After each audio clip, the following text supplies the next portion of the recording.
this week, your long trek across the living land from Fort Washington through the land below, the dome city of Meretica, through to Chicago, and then shunted back down through some void-based journey to the outskirts of Yucatan Peninsula city of Bacalar, has culminated with your nighttime excursion to the populated, or the occupied, city of Chichen Itza, the ruin, where you saw Malacrix, your quarry, with the thousands of Dinos warriors from the Gold Sun clan who were celebrating her upcoming nuptials, her marriage to the High Lord, the tyrant lizard of the living land, Barak Kar himself.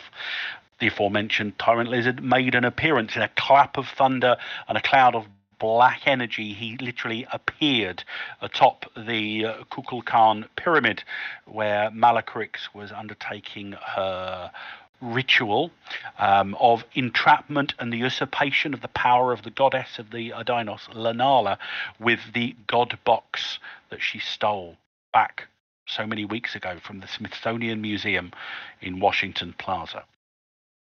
You and your gathered companions managed to arrange a distraction of sorts, drawing the vast majority of the throng away, including Carr himself, as he bounded off to the north to deal with the convoy of vehicles that your companions had brought together from various means. Taking advantage of this, you rushed through the ruins of Chichen Itza itself towards the Kukulkan pyramid and began to ascend. In short order, you took out 3 of the Dinos Temple Guard who were positioned on the southern stair approach. However, something happened when Theo began to mount the stairs. He had an opposing religious epiphany and was contacted and seemingly co-opted by the goddess of the Dinos, Lanala herself. He was dragged by ephemeral winds up the stairs, where he now is floating in position about 10 feet up, wreathed in a whipping susurrus of air, and a strange contest of wills began between Theo Tanalion, the cyber papacy Catholic priest, and Malacrix, the Dinos priestess, who you have been following up until this point. I just remembered I hadn't actually shared a photo of the ebony-skinned Dinos priestess. Now, you don't entirely know why this has occurred, but it is something that Lanala has brought about. But it is something called a reality storm, where the reality of one individual is being pitched directly against the reality of another. But the storm itself manifests as well. It is a dangerous area of unpredictable energies, high winds, lightning, and pretty much anything could manifest. That's what the green circle is on the map. That is the area of approximately 20 yards diameter at the top of the Temple of Kukulkan, where it seems Theo is pitted directly against Malacrix herself. You have already seen Abram when you went up. You have managed to rescue Billy and Doctor, who were kidnapped back so many weeks ago in Washington, breaking their bonds and dragging them away from where the Godbox sits. And you have witnessed some strange occurrences within that storm already. The most recent one, if I remember correctly, was with Theo's will fighting against Malacrix. She attempted, her reality manifested as various vines and trailing plants creeping slowly across the temple, reaching up towards the suspended priest in an attempt to strangle him to death. But in response to that, Theo's reality, a shaft of light came down from the heavens, illuminating the entire area.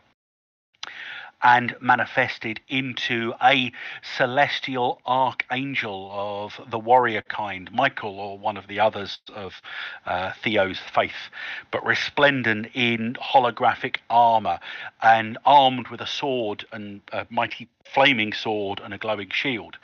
And as it stood there, the sword swung, that's the right word, turned into a scythe and literally cleared all of the plants and the top couple of inches of the stone of the top of the pyramid of Chichen Itza.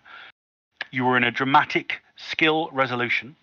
A, B, C, D, all 4 steps, Theo, that you are doing are reality tests against Malacrix, because when you are within a reality storm, it is you against them.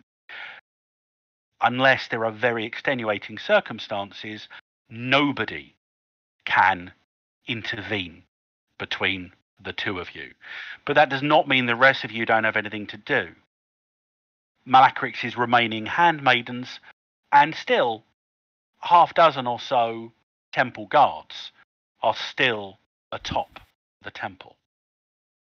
We left it with the heroes completing their flurry actions due to the drama card of louder than words. Proved actions were attack and intimidate, but it was now the bad guys' goes. Because you did quite well. You had 2 goes and you managed to take them out. So the handmaidens to the south begin to basically swarm down the side of the pyramid towards Durak, Ryoko, and Dr. Sanders. They each have a move of 11. I'm going to start with handmaiden number 1. Why can't they put on jetpacks and just fly up and kill Theo? Because they can't. They don't got Don't give him ideas. Gosh, but you know. 6, 7, 8. Okay, 9 gets handmaiden 1 to there. So the others can all move an approximate distance as well, which they proceed to do so. That one's going to jump over there, so Ryoko's got a few more on her, and the other one goes around there. Now, just so you know, the handmaidens have various different perks. They have bodyguard, they have hardy, they have scarred. Bodyguard basically means they can redirect attacks against them. Normally against their boss, so it might be difficult between them. Hardy simply makes them harder to damage. Scarred, stone skin, and they also have whip tail. Now, whip tail means all of their unarmed combat attacks are favoured, because as they are striking at you, in addition to their clawed appendages coming through, their almost prehensile tails are whipping around and slapping towards you as well.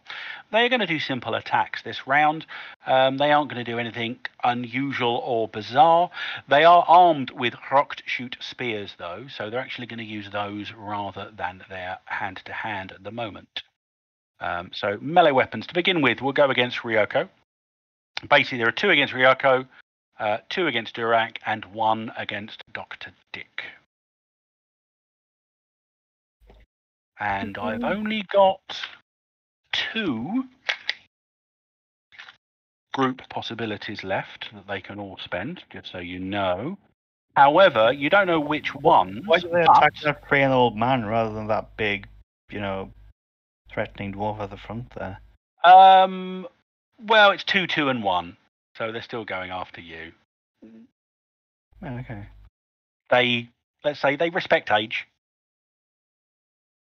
Why did I not see Abraham on? Abraham's at the top, just off the top of the map, because he went to the top to rescue the hostages. No, what I'm saying is, why did I not see Abraham in the list of people online?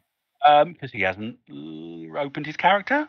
Gaz, are you not logged in to get your character yet? Oh, you're right. I realised. Well, it would have been interesting next round when you suddenly go, oh, hang on, my character's not open. Just so you know, 1 of the handmaidens is also possibility rated. But at this moment in time, you do not know which one that is. On the left. And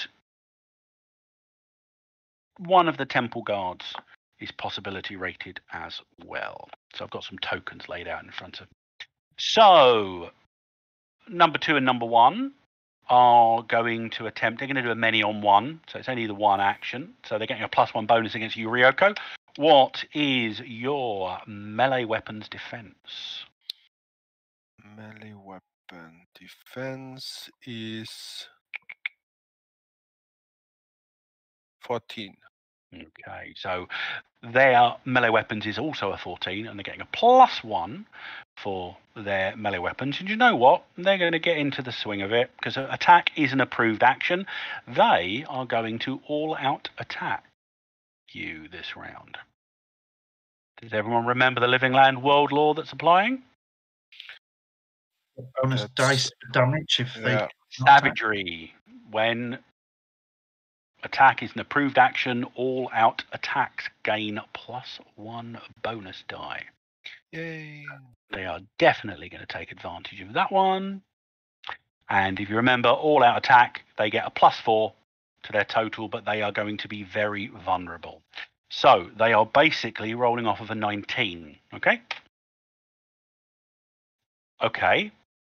So that's an action total of 27. So I'm assuming they hit you, Ryoko. All right. That is 2 bonus dice of damage for the the outstanding success, and a 3rd bonus die due to the law of savagery for doing an all-out attack. They don't have signature weapon, luckily for you. So it would look like they didn't really fluff that. They're still doing a significant amount of damage. So their crop shoot spears strike out, and they are going to do 19 damage total. Oh wow. Well, I have. Is it 14 or 13? I think you're 13 and your armor is 4. Okay, so 13 and 4 of those are armor, right? Yeah, so So it's not 17, it's 13. So 16. it's not armor piercing. So Yeah. that's 6 result points. That's 1 wound and 2 shock. All right. To take. So I will also remember to make them both That hurt. very vulnerable. Same on Durac. Oh, it's not the same.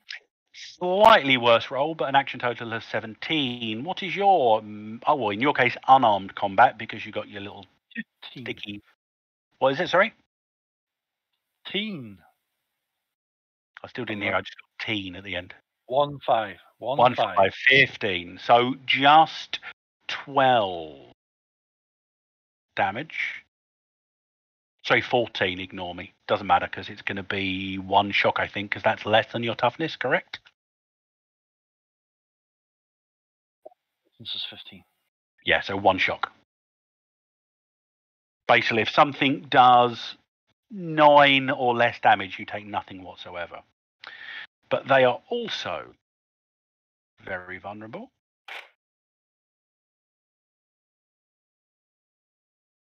And the last handmaiden screaming down the stairs, yelling at you in words you cannot understand, because she's speaking a Dinos and you've not learned it, Dr. Dick. The remaining handmaiden, however, not doing a many on one, is only rolling off of an 18, not a 19. Not that I suspect that's going to be particularly good news to you. Well, they're old low. So what is your unarmed defense or melee defense if you have a hand weapon in play? Melee would be 10. Okay, so that you're not getting a bonus die of damage. Well done, you. So against your toughness, base damage 14. Now, you have got your stab vest, so I think it still applies. Yeah, so it's 9. So that's 1. That's 1 wound and 2 shock. Can I play a hero? No, it doesn't matter. If it's in your pool, you can play it. Well, it's either play the hero card or a possibility, but it doesn't really matter. So Either way, you want to attempt to soak, yeah?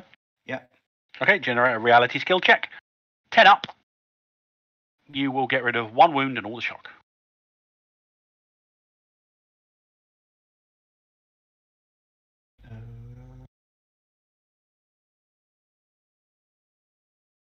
That's an 8. Not enough at the moment. You can, remember, spend a possibility to roll again on one of those if you wish to. I'll spend a hero card. Okay, so you spend a possibility, spend a hero card. Don't worry about rolling again because the minimum roll of a 10 is going to take you to a 15, which with your reality skill will be enough to soak.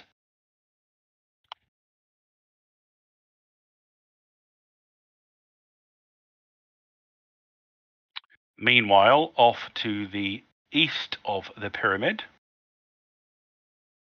these temple guards are attempting to run into position to assist.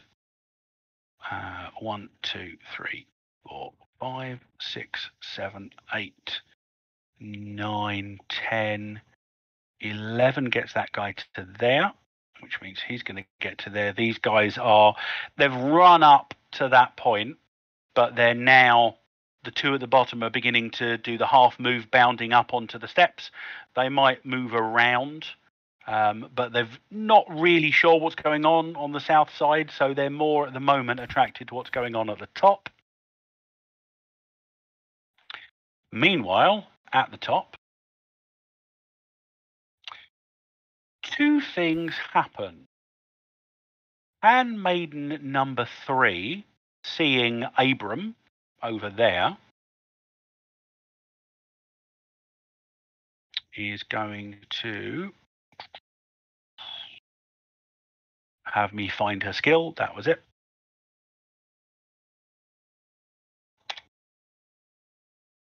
Oh, just. Actually, no, I don't know about that. Abram, what is your spirit, or if you have it, faith skill? I'm going to guess 8, but let me just double check. Yeah, no, 8. Can't see faith, so it's 8. Right. You're not entirely sure what just happened, but you feel some spiritual force overwhelm you slightly, and you feel somewhat unlucky. You've been cursed. You are at -1 for some time. I'll tell you when it diminishes. Everything. -1 on everything. Yeah, -1, just across. But basically, it's a -1 penalty to all skill or attribute total. Damn you. Handmaidens 10, 9, and 7 advance across the top of the temple.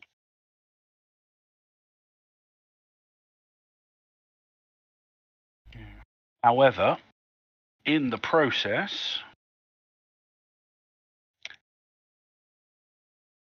the storm generates a total against their spirit. Okay, they manage to weather the unusual forces which are occurring on the top of the temple. Handmaiden number 5 moves slightly under where Malakrix is standing and proceeds to, what is your dodge or dexterity, Abram?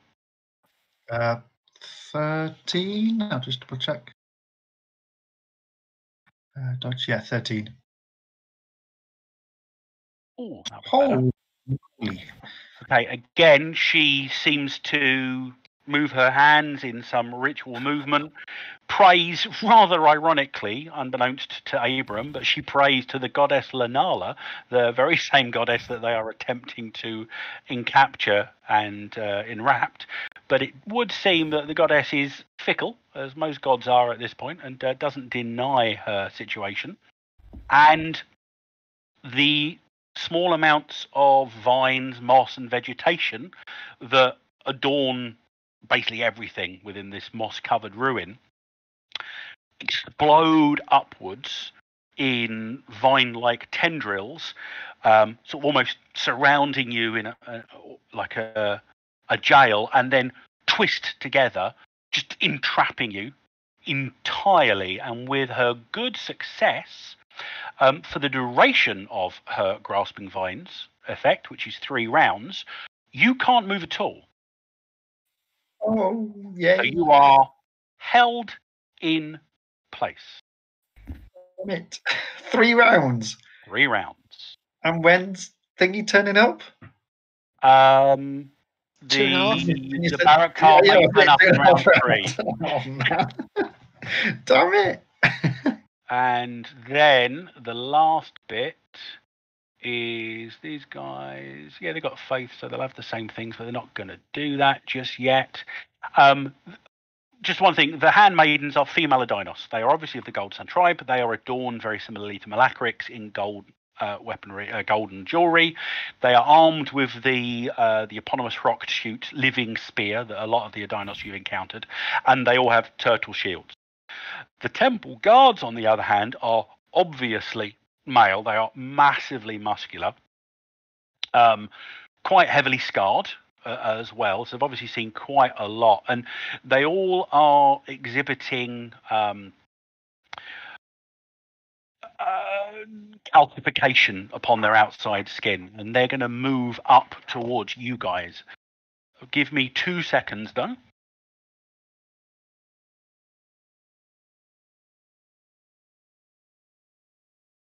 I wonder what he's doing. I could take 2 seconds.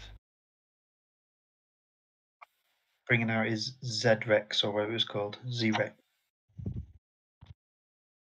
No, there's no Z-Rex. Flown in by 1,000 pterodactyls. Yeah, no one's played that card, so there's no Z-Rex at the moment.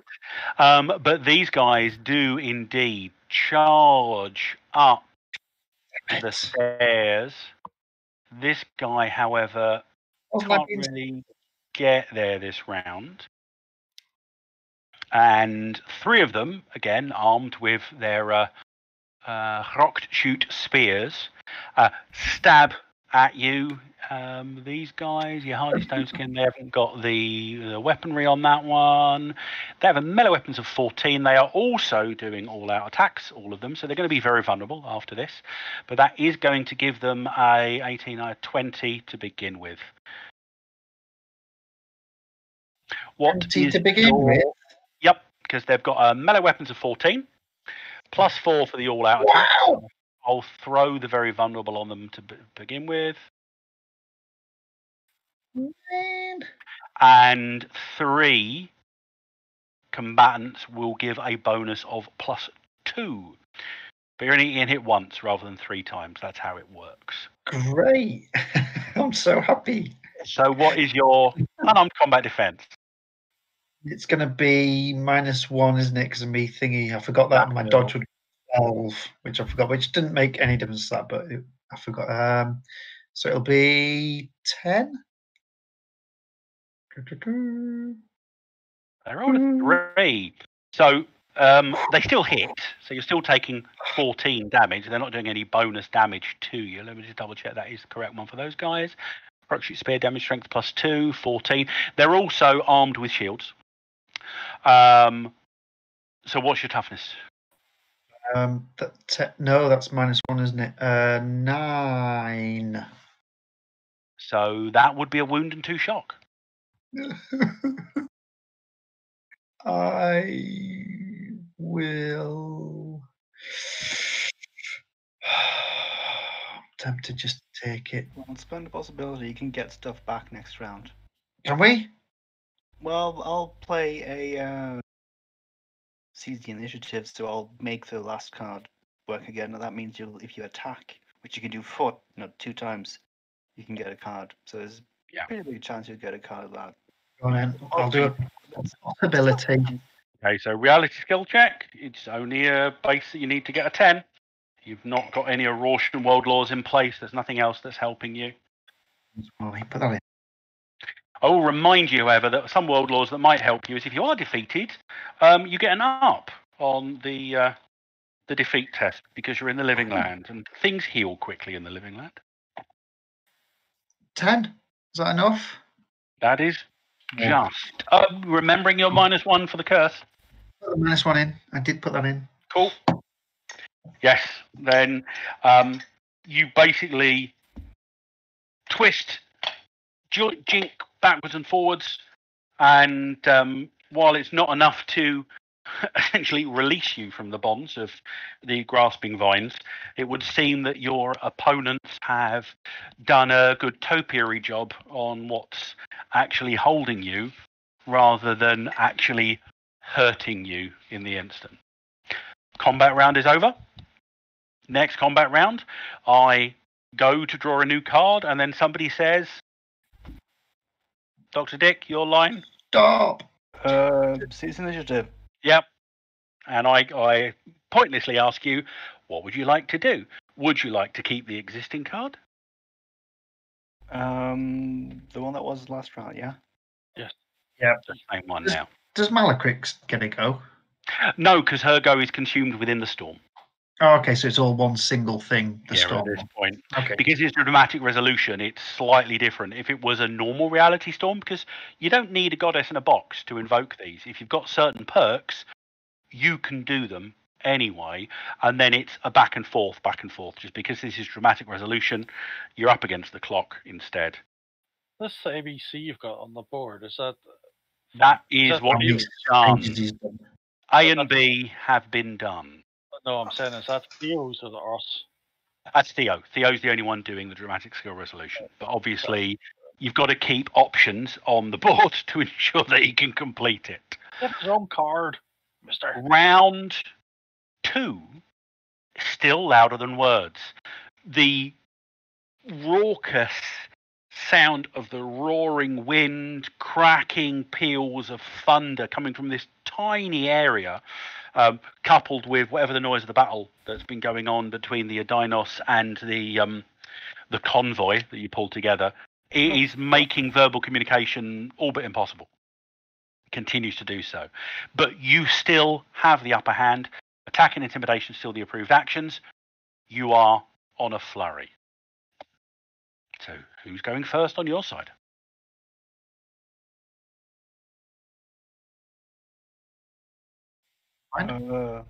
Nobody wants to volunteer. Well, if nobody else is doing it, I'll attack handmaiden number 4. Just shoot her with my 45. Okay, which is a pistol, so you can utilize it in close combat. But Yep. remember that does, because I was looking at this the other day, it means that I think it's the target number isn't necessarily her dodge if it doesn't have to be. Give me a second. I think it's in the gear section. Under firearms. Yay, I just heard a Wilhelm scream in the background. Gotta love Wilhelms. Firearms. Doop doop doop. No, I don't want the descriptions. I want the...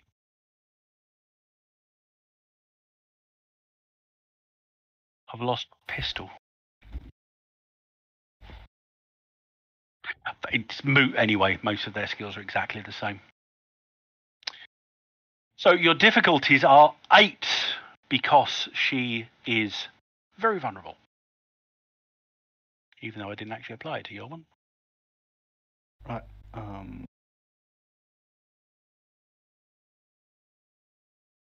That's not enough to get bonus damage. Well, I'm going to do it anyway. And so that's 14. Okay, 14 versus... She isn't doing any kind of defense, so her tortoise shell shield does not apply its defense to her soak. So that is versus her toughness. Thanks to her stone skin perk, she's got the same sort of calcified deposits across her scaled skin. Her toughness is 14. So you do 2 shock to a Dinos Handmaiden number 4. Damn. He's That's your following go. on from the good doctor. Me. Oh, I was supposed to have +1 to that, but it doesn't matter, does it? No, because it will just be within the realms of Wait, no, equal that... to +4. Oh wait, it was added. Never mind. Okay, question. All out attack, can you do multiple targets? I see no reason why not. I will be not then. I can't remember what all out attack does because I haven't got the piece of paper. 4 to your total. You Damage add or +4 to your melee or unarmed attack, but becomes very vulnerable. Well, in theory, because you need to get 5 over in order to get a bonus die, giving you that 4 all but guarantees that if you would otherwise have not done bonus damage, you will do bonus damage with the all-out attack. Right, I need to look up the PDF because I don't know what. I'm going to hit 3 targets. What's that? Minus? That would be a -4. Okay, so +4 -4 is just a straight. Wipes it out. Where's my combat?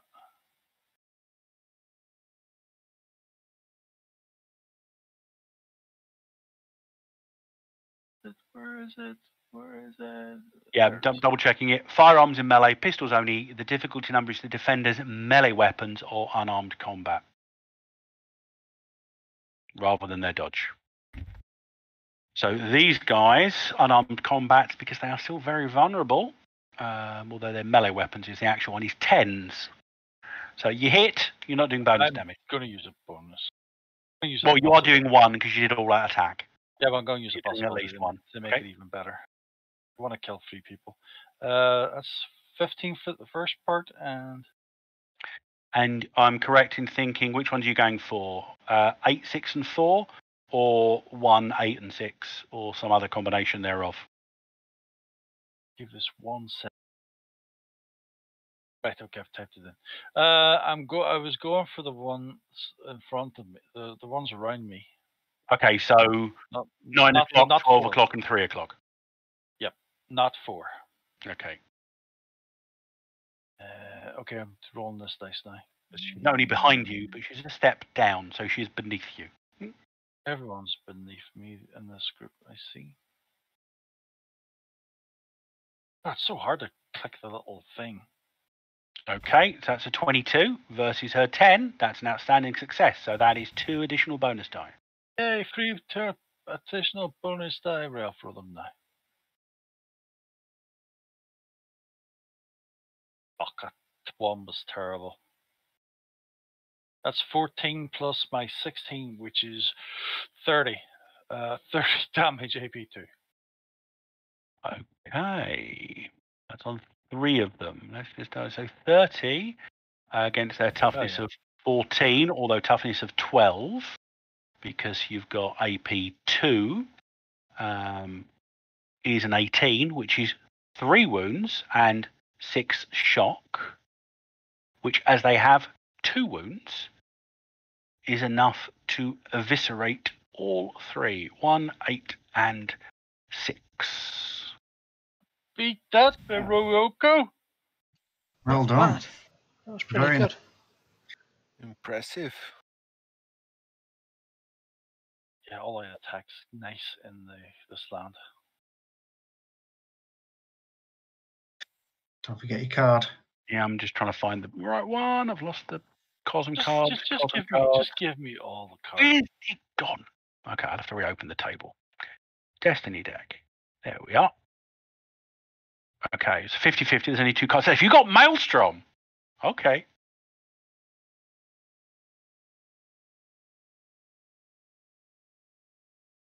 Not necessarily so useful right about now, but it could be.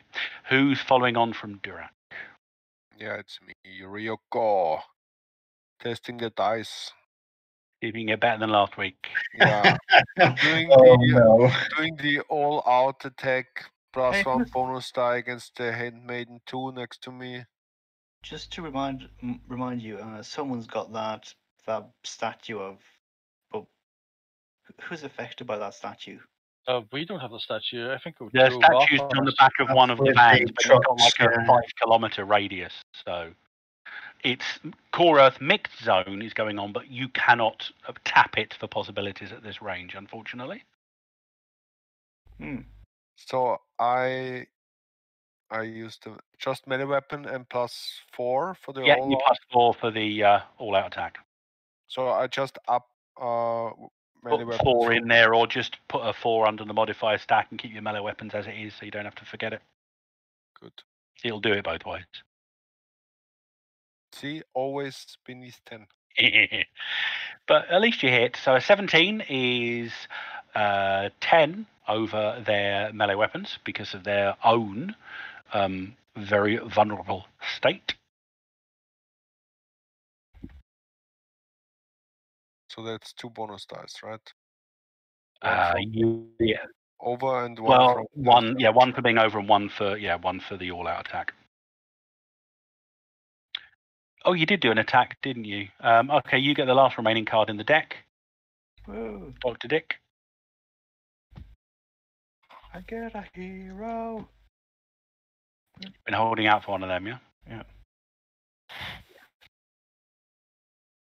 So that's 10, 23 damage.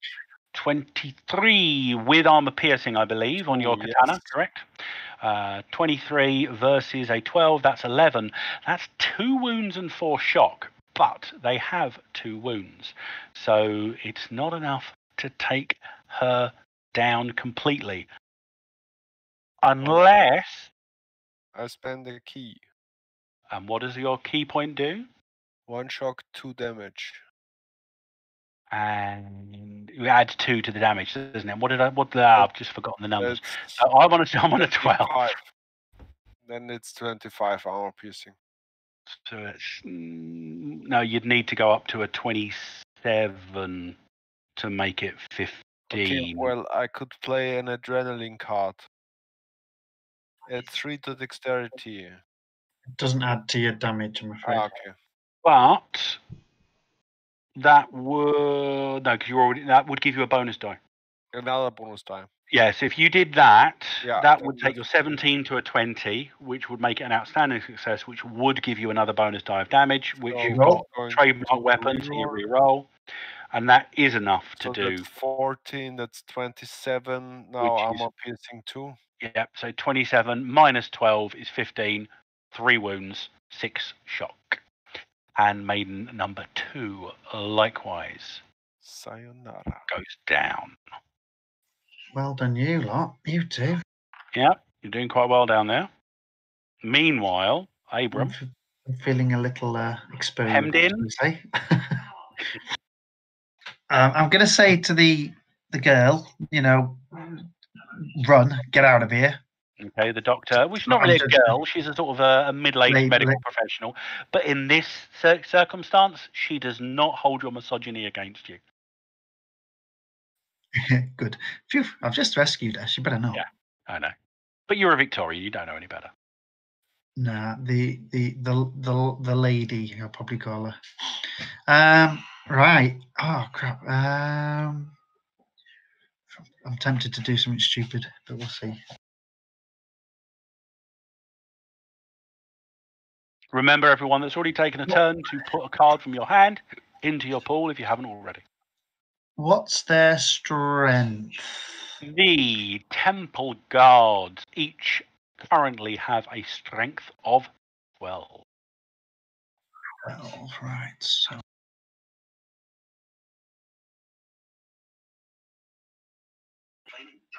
Oh, what's the chances?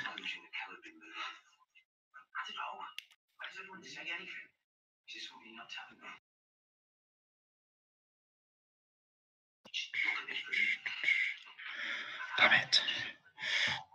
A medium blast. How many does that affect? You could affect 3 of them, So which would if I, need to be 7, 6, and 3, because you wouldn't be able to affect 10 without also including yourself in that self-same medium blast. Well, that's what I was wondering, whether to just sort of like drop it and affect all of us. But if I did it at 7, 6, and 3, it could avoid me. It would avoid you, yes. Unless you missed heinously. Is there any way I can affect their dice? If I'm forcing them to make a strength check, is there any way I can affect it? Multi-action, come up with something in the first instance to make them stymied. Ah, so if I make them stymied, then they're at minus. Stymied would give them -2 or -4 to their attempts. All right. Try taunting them, but you would be getting a -10 penalty due to the roaring winds. Or not. I can maneuver them. Can I outmaneuver? Difficulty with maneuver, it sort of needs you to be able to move. Oh yeah, I can't, can I? Damn it, No. I forgot. No, you're right. You've got trick, intimidate. Intimidate's an approved action. Trick and intimidate. What's my intimidate go off? It goes off strength. I think intimidate is spirit. Spirit, where is it? Intimidate, spirit, right. Oh, they're all as bad as each other, but I can roll possibilities. What the hell? If it works, it might work. Right, I'll try that then. Intimidate. Now, what are you doing to intimidate? Be a bit descriptive. Come on. I am failed to surround you and stab you to any effective means. I am going to, because I'm also reaching in to get a potion out of my bag. I'm going to drop some powder and a little bit of liquid, which will then stir up some green smoke or purple smoke or something around me, because I like it. So you're doing some kind of alchemical. Yeah, it'll have no effect whatsoever, but it's meant to just almost and then I'll make some they are primitive and superstitious voices as though the god of. Although it doesn't matter what I say, because obviously they won't understand me.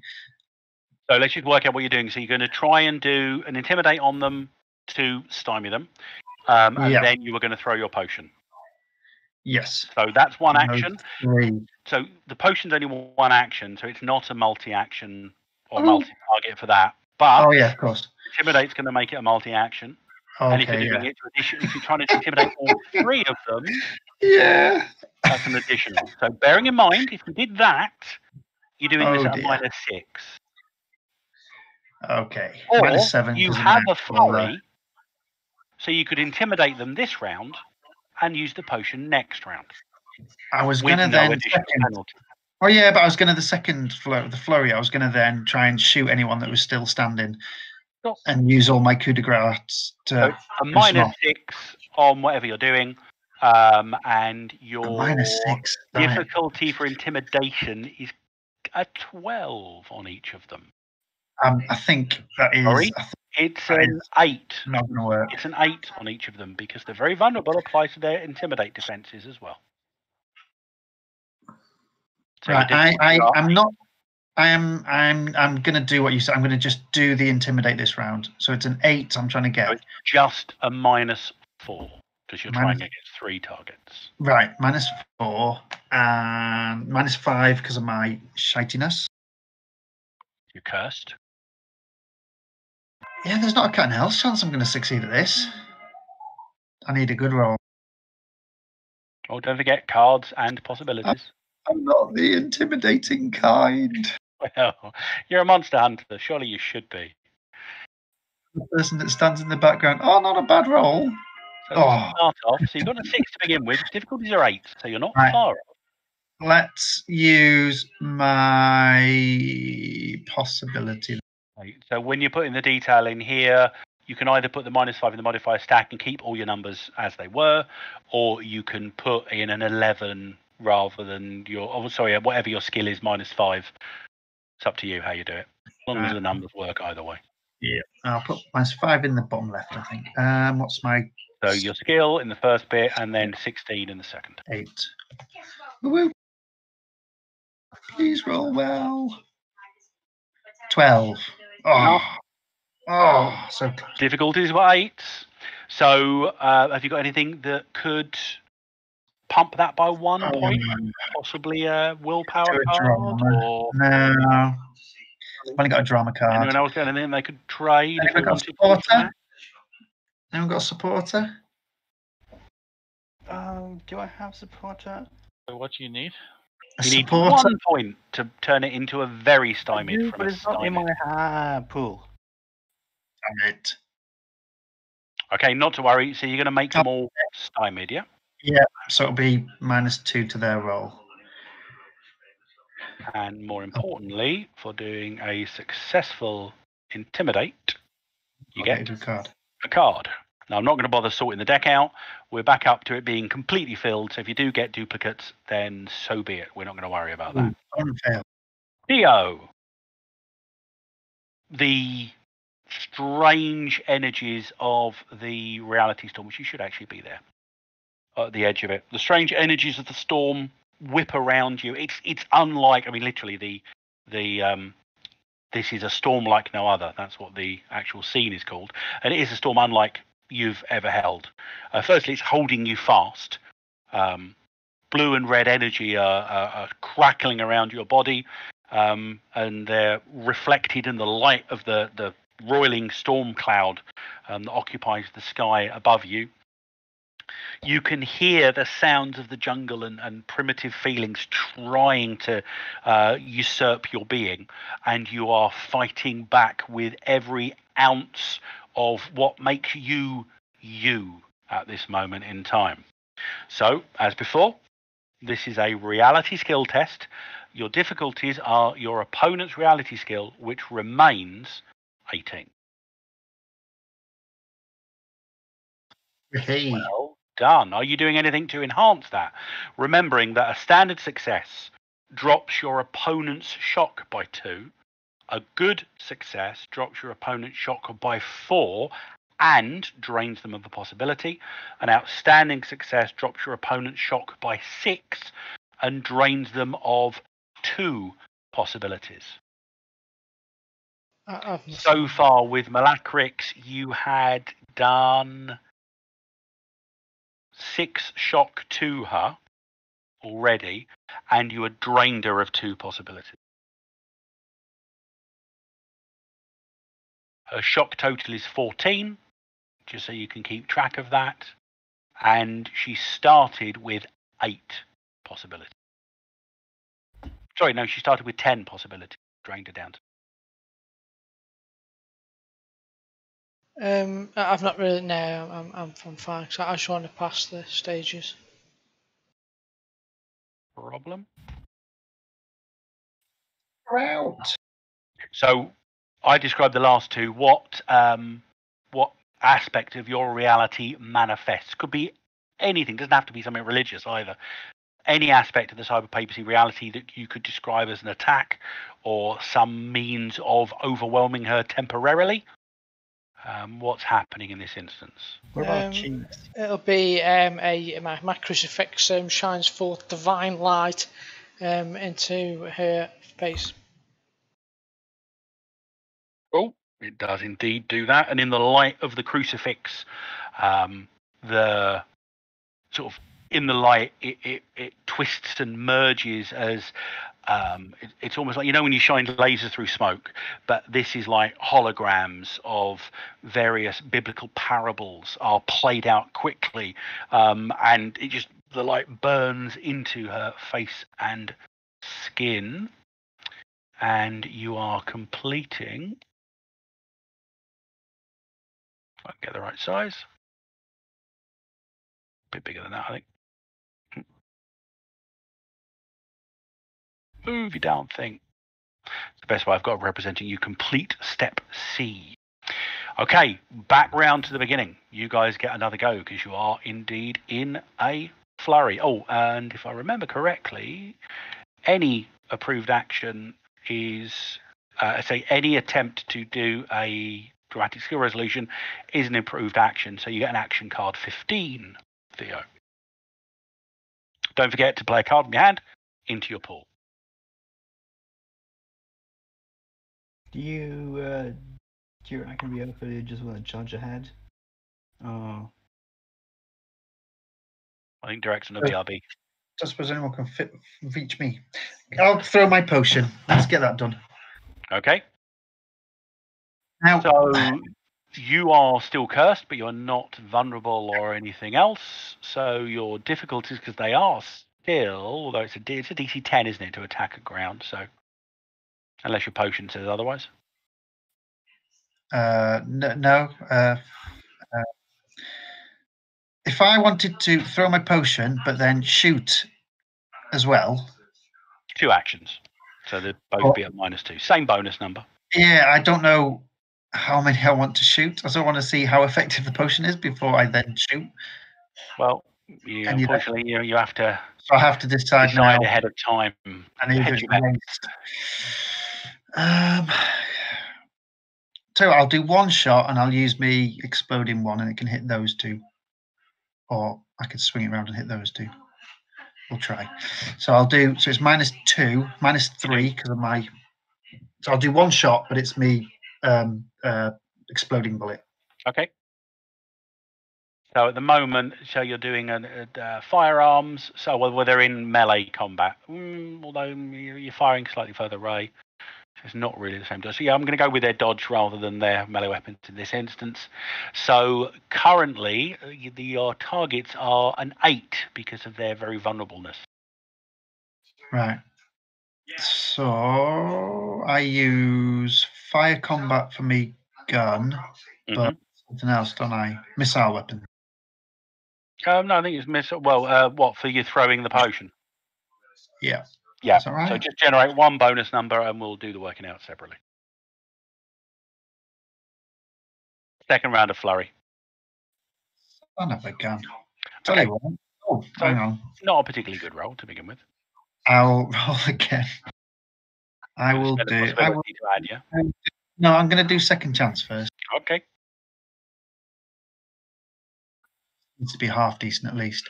Delete it from your pool. I'll roll again.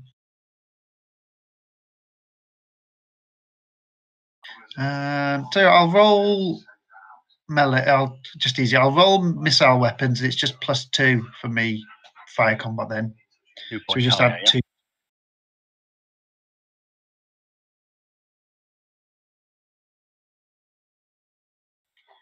Oh, I thought it was a 1 then. I was going to say, don't roll a 1. Don't roll a 1.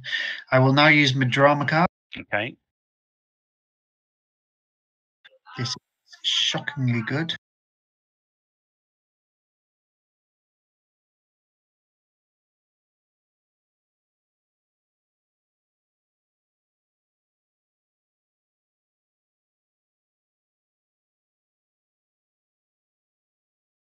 Try again. Oh, a 20. Yes. Might get something half decent. Oh, 19. Yeah, we're in the second round of the flurry at the moment. All right, 19 and 21. So the 19 for the thrown bit first. Okay, so what does it do on a 19? They've got to do a strength test. Right, versus the 9. So it hits, they do a strength test, and they're at -2 on this. So individually, they're going off of 10s. And what's the difficulty on the strength test? It's just normal. So it'll be just 10. 10, yeah. So this will be 7, then 6, then 3. Please fail. Yeah. 7 failed. 6 succeeded. And 3 succeeded. So what happens to number 7? He is KO'd. So he essentially, it's not exactly the same as taking all of his shock, but I'm going to represent it by him taking all of his shock. So Temple Guard 7 is, I'm not going to remove him from the map because he's unconscious, not dead, but bear that in mind. Okay, so there are 2 left, which you get a 21 on a fire combat. The other 2 take 2 shock as well. Oh, from the passing, yeah. One of them got a good success on the pass. Does that change anything? No, it's just if you succeed, you get 2 shock. Okay, so 6 has got 2, and I've lost 3. I can't find number 3. There you go. He's got 2 as well. Okay, and their dodges are. So you're doing whatever the damage is with 2 bonus dice.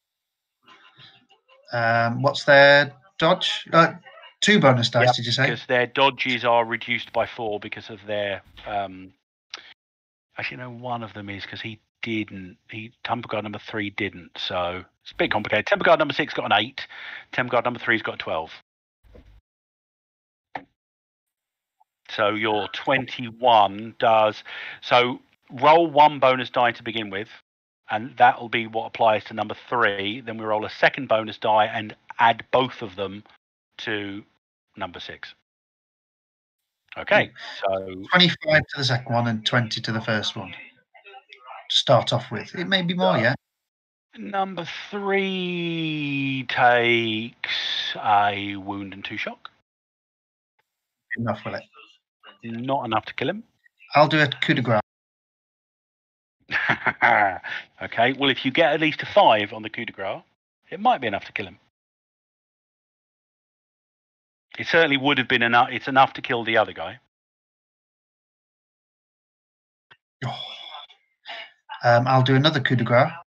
So Temple Guard number 6 has taken and 2 wounds. So number 6 is definitely gone. I'll take them both out. I'll do my last coup de grace. Okay. No! 1 point off. You haven't got armor piercing on that? And I don't know because it was my explosive one. Okay. Damn it. Almost, but not enough. But you've got a spare. You've got an extra clear space in front of you. Who's following on from Obram as the just above the sound of the storm? You can hear the telltale crushing boom of one of his big bullets. I'll go. I'm going to do a multi-action. Oh, multi-target. I mean, I'm gonna, because I assume I could shoot. I have a line of sight above Durac. He is a couple of steps above you, so he's going to be giving you a little bit of a penalty, but you're not completely blocked. All right. Well, I'm gonna target with my gun. Didn't you already get a card last flurry, guys? You can only get 1 per round with flurry. Flurry. Okay. No. Yes, I did. Handmaiden 4 and Handmaiden 10. Right, your target numbers are different, because she'll be using her melee weapons defense versus you for the first one. Yeah, she's also very vulnerable. It's going to be dodge on the second one, and she's actually going to actively defend. She spends a group possibility. Get a name. 29, 33, 43. I should have done that with a roll because I haven't got the thing. Images, bonus chart. So she has a melee weapons defense of 26. But Handmaiden 10, all the way up there, has a dodge of 8. So, sorry, 22 and 8. But she's at -4 though, number 4. Yeah, that's why 26 minus 4, 22. Right. Well, looks like I'm going to have to pull all the stops then. Okay. So. But she doesn't have a go this round. Right. Well. So I'm going to start with that. So that will hit this number 10, but that's not hitting number 4. Then I'm going to do I'm going to try to get a possibility from the Heart of Okan. Okay, a reality skill check versus whatever the difficult number is. I can't remember. 12, I think. Yeah. What am I doing? I've got the item. I can look. Crap. You've not successfully tapped it once, but nice try. Yeah, it's tapping difficulty 12. All right. Well, I'm going to spend play my drama card. Okay, so roll the possibility. Dex fire combat total in the first box. Dice total, which is 16 in the second one. So 11 in the first box, 16 in the second.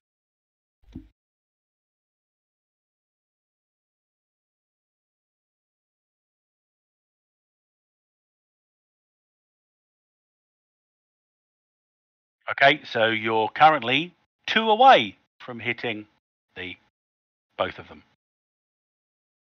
Right, and then I'm going to spend a possibility just to make sure. Okay, so now you're putting 11 in the first box and 26 in the second.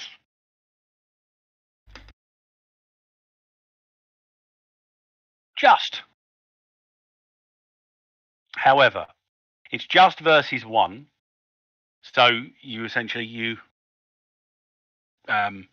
bring the bolt back on your gun, fire, and you note as she brings her shield up, and the bullet ricochets off the shield, but still glances at the moment, maybe heavily, maybe not, across her brow, and then you ignore her, not bothering to look at what effect it's had, and just bring your gun up and shoot up the stairs towards number 10. So base damage, please, for Handmaiden number 4. That is 14 again. 14, no armor piercing. Her toughness is 14, so that is another 2 shock to Handmaiden number 4. However, Handmaiden number 10, please roll 2 bonus die of damage. So that's 18, 19. So that is 5 to her, which is a wound, and 2 shock to Idanos Handmaiden number 10. That wasn't as effective as I'd hoped. But Yeah, unfortunately, that's what she did. Who's following on from Dr. Sanders? Ryoko or Durak? I will step over to the Handmaiden 4 and give her a whack. Bearing in mind, pardon me, her current melee weapons defense as a result of her active defense is a 22, because she's very vulnerable. So she sees you coming, brings her spear down in defense, and her shield is perfectly placed. Every time you feint, try to go around, her shield's in the way, so you're finding it very hard to find an opening. But yeah, go ahead. She's not going to be able to attack next round, so I guess we might just do it then. I don't know. Well, Just leave her and just, Or can we go up to Handmaiden 7 and so on? You can decide what you're doing at all. You can decide where you're going. You don't necessarily have to step back and around to take her. You would have seen that, so Ryoko is aware of the ebb and flow of the combat. You can make your actions accordingly. So what's your move? Okay, then I will just charge up, or? So let's see if you need to charge. So you've got a move of 9. 1, 2, let me zoom in a bit. 1, 2, 3, 4, 5, 6, 7, 8. Oh, 9 will get you placed directly beneath and just to the left of Father Theo. Your companion's feet are dangling in the air about 4 or 5 feet above and to the right of where you are. And you can choose who you wish to attack. if you move under Theo, you could do one of them the things I just did. Just kill all 3 of them. Well, you can try. Not necessarily any guarantee it'll work. Yeah, well, I will try to at least kill the Handmaiden 7. Okay, so you're going to do a single attack versus Handmaiden 7.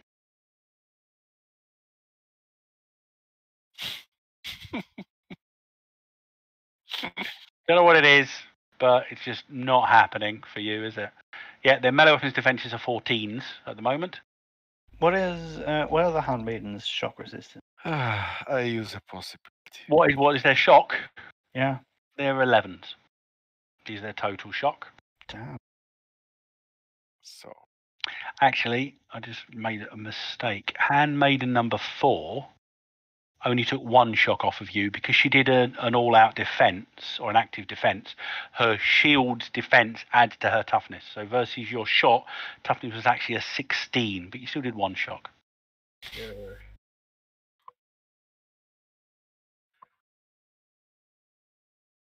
Okay, it was 17 hits. Does not enough to do bonus damage. What's your Okay. damage again? 13 to armor pierce. So 13 to armor piercing, so that takes her armor down from 14 to 12. So it's enough to do 2 shock. So you exchange a few test blows with Handmaiden number 7 at the top of the stairs. Does a key strike do any difference? Key strike is going to your 1 point off again. Keeps happening, that one. I think I need to reinstall the Fantasy Grounds.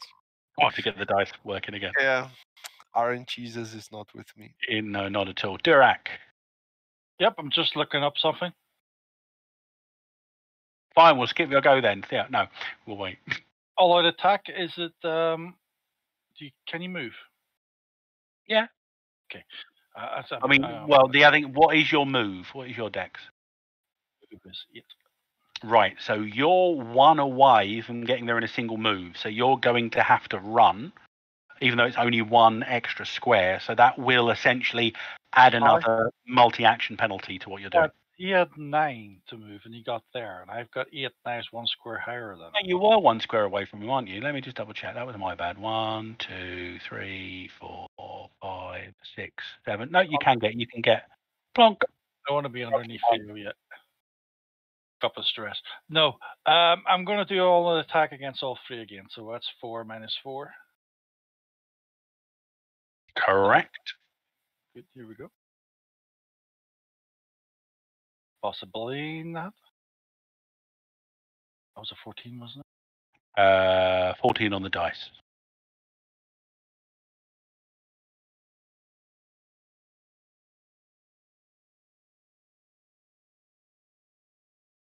That's enough for 1 bonus die, so you're doing 2 bonus die of damage thanks to the law or the. How much would I need to get an extra one? To get an extra 1, you're going up against 14s versus these guys because they didn't do any all-out attacks last round, so you'd need 3 more. I will use an action card then. That gives you 3 more. 24 versus 14. So roll 3 bonus die of damage.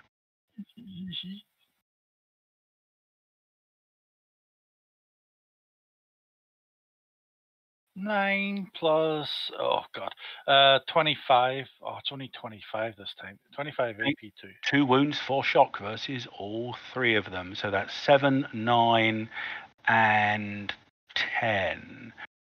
So 10 goes down as you do 2 wounds. It takes her over the threshold that Dr. Dick started at the beginning of the round.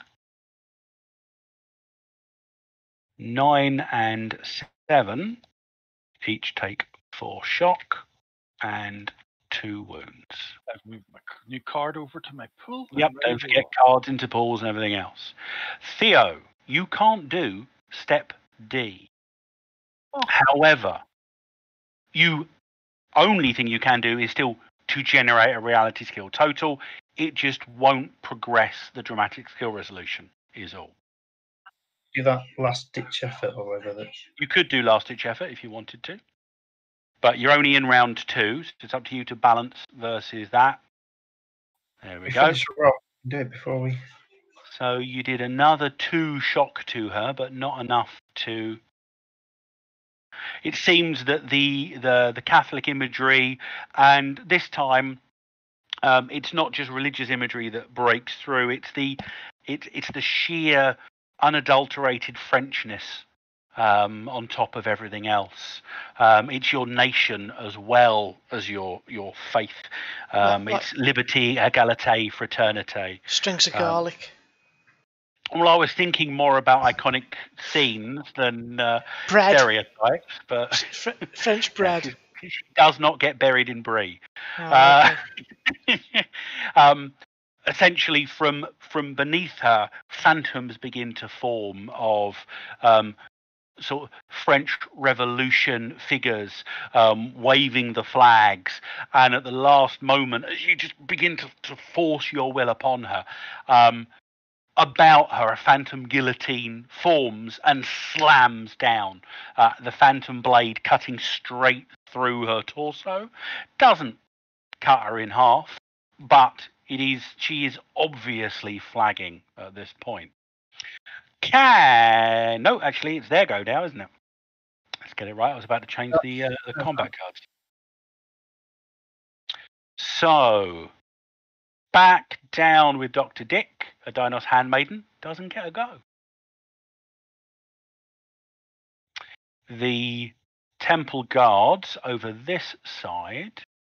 I'm just going to work out what the easiest thing to do. 1, 2, 3, 4, 5. Well, they can go 1, 2, 3, 4, 5, 6, 7. Yep, so they can get there, but they're all going to have to run. Or are they going to do that? Okay, they get to here. That temple guard gets to there, sees what is going on. Hang on, I just need to do a quick. I need to do a quick circle. That's 1, and that's half. 1, 2, 3, 4, 5. Yep, that's enough. So, temple guard number 1. What is that green thing? It's the 5-meter radius of his bless. Oh, okay. I feel blessed for some reason. As he calls upon Lanala to bless him and his companions' dexterity. This guy moves up and calls upon Lanala to bless him and his companions' strength. Successfully. And this guy runs up and attempts to curse the dwarf. What's your faith skill, Dirac? That I know you don't have. So what's your will spirit? 9. Group possibility spend. / TORG 12p 4. So, okay, so Durac, you are cursed for the next 3 rounds.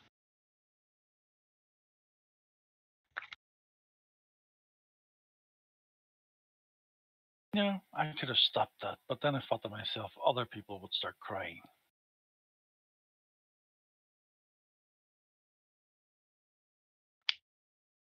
So they are all currently at +1 strength and +1 dex. Seeing the dwarf as the greatest threat. See, they see it. They do. The first 2 handmaidens aren't going to do anything yet. Because at the moment. Well, they can't affect him. So handmaiden number 3 steps forward a bit. Handmaiden number 5 steps forward, and they hurl spears at the dwarf in an attempt to put him off balance with a maneuver. What is your maneuver skill, Dirac? Curse just gives you a -1 to skill totals and attribute totals, so please take that into account when you tell me what your maneuver skill is. Trying to find my maneuver skill. There we go, find it. Dex 3 plus my dex, which is 10 -1, 9. Okay, so that's enough. You are very vulnerable as you attempt to duck away from the spears that are hurling towards you, but it does put you off balance. Hang on, I need to drop it on. I can't drop it on the bloody dwarf. The freaking priest. You've already got very vulnerable on me. Have we? Yep.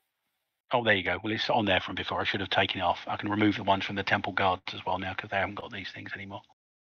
Let's do that now. Boink. And the handmaidens 7 and 9 do a multi all-out attack on you, which I think we worked out before. That's a 14 + 4, 18 + 1, 19. But they both have at least 2 wounds, taking it back down to a 17.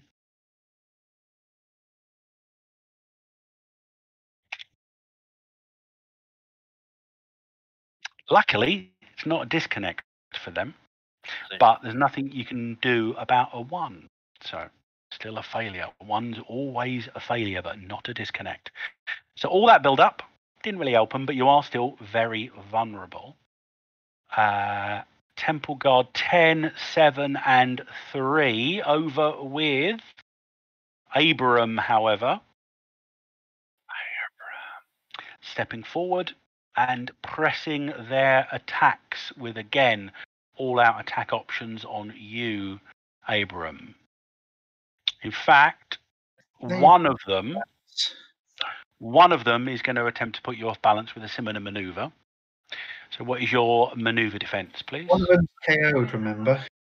That's a good point. So number 7 isn't doing any of that. So number 3 and number 10 are just going to do an all-out attack against you. So what is your unarmed combat defense? It's currently 10 because of the -1. Okay, so they're going off of a 19. That's enough to do 1 bonus die, so that's 2 because of the all-out attack. So this is base damage 14. Add 6, 20 versus your toughness. No armor piercing. 9. So that's 1 wound and 2 shock. If it was 10, it would have been 2 wounds and 4 shock. Oh, thank God. 2 shock, did you say? Yep, 1 wound, 2 shock. And none of the bad guys, go away effect, have now got any vulnerability or stymie effects on them. Curse for 3 turns, not 2 turns. I know, but does I did the mistake in the first one? But does flurry count as 2 turns? Yes, but you didn't get curse at the beginning of this round, so No, that's not what I was asking. it would. It's entire turns. Yep. Okay. So Abram's only got 1 more round of flurry after Oh, curse so that after cuts down my it cut yours down. vines thing as well. It is your what? Sorry, your grasping vines. The Yeah. grasping vines. Ah, so I might be okay. I might just get out of here before he arrives. 3rd combat round. Can somebody please roll me a d6? I think Theo should do it these days. Oh, sorry. Even means it's a core Earth drama card. I need a D. I've lost my core Earth ones. We don't Hang on. get a D. Has anyone else got a seize the initiative card? Yes, I don't have it, but I have it. Well, Whatever that means. then. Good answer. Well, I want to see if this is a D before we do anything. I need to see the card. Okay, so the card this round. You're thrown back. Okay, A and B are the options. Villains go first. Heroes get a surge. Don't say it. I'm using master plan, taking the siege initiative card and You playing sure? the siege initiative card. You sure that's what master plan does? Uh, Oh, I see what you mean. You're taking Season Initiative from the... Was it the last card in the discard pile, though? missed this. Pick up any card just played Just or played. discarded. We'll Or assume discard you... it. Oh, no, wait a minute. It says just played or discarded. in Yep, exchange. So that's Destiny cards, not drama cards. oh, is it? Yeah. Uh, So we'll assume you knew that. You I didn't played know that. Master Plan from your pool back when Season Initiative was played at the beginning of this round. I thought somebody else had season initiative anyway. I thought we had 2 in amongst us. You already have, not to worry. I thought we did. I haven't got it, but I thought somebody else said they had one as well last week. Yeah, I used it, but I thought. Yeah, but I thought somebody else. I thought you and someone had one. Yeah, Somebody said 2 I have it. people. I also have it. Yeah. Well, So do you want... There we go. We got there So eventually. You can, if you want, you can play Season Initiative to force me to draw a different card than you're thrown back. Would you like me to do that? I think we do because there is no D on it, right? There is no D, yes. Yeah, so I play the Season Initiative card and please. At give which us- point, Durak, you can now play Master Plan to retrieve that Season Initiative card that was just discarded. can you drag that season initiative card into my pile? I can indeed. It goes into your pool because it's from the pool, I think. Yeah, it's in my pool. I've done it, don't worry. All right. Yeah, pick up any card you've played and discarded, recover, replace multiple in your action pool, or go straight into your hand. There you go. You may play the new card immediately, but I know you don't want to. So you are maintaining the initiative. Let's see what happens. So instead, you get They Hesitate. Got a D! D! And we go first. Go first. And Villains go first because you're in a dramatic scene. Pardon? Trick is approved, but villains go first. That felt like a win. It still feels like a win. Oh, yeah, we're not doing that one. We're doing the bottom one. Oh, they're fatigued. How can they go further? They hesitate. It's tired them out.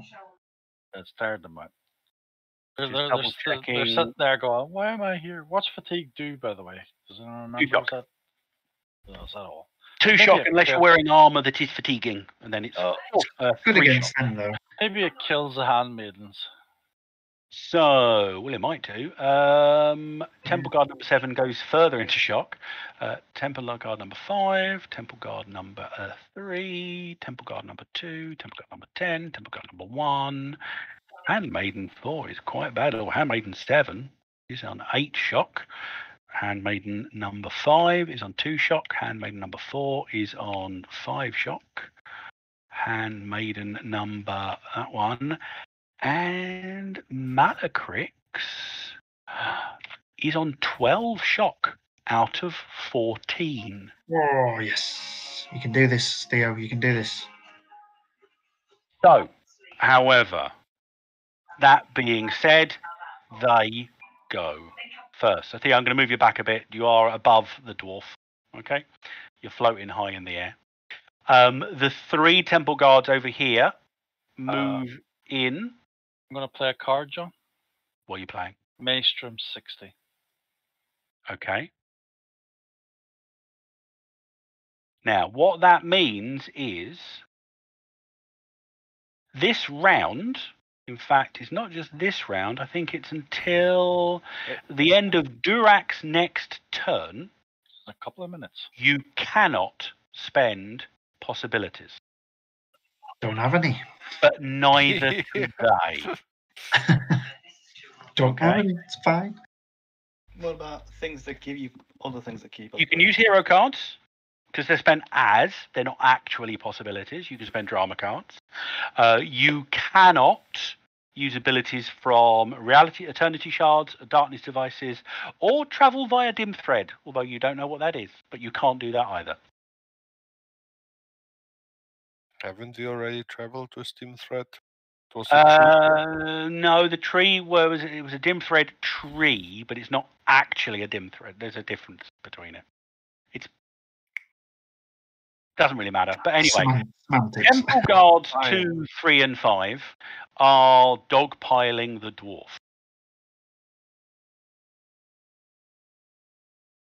Yeah, I just don't want them to be re-rolling that more. Yeah, because that includes the pool. They've got 1 pool possibility left at the moment. So they're still going to do all out because that is their main attack method, giving them melee weapons 14, 18, 19 because their dex is a buffed, 21. What's your melee defense? You're talking to me. My melee unarmed defense. My unarmed defense is 15. I don't know if the -1 counts to the cursed. It does. And I don't know about the other thing. What other thing? You made me very vulnerable. That's the point. Very vulnerable. That accounts as well. So I don't know what that is. So that's a -4. 10 then. Okay. 10 total. Okay, so they're rolling a 21 versus your 10. Okay. We roll a 21. Well done. They're not going to get through with an extra bonus die, but that gives them 2 bonus die on that one. So that's from the all-out attack and getting 5 above. So that's a 7, and I re-roll the 6.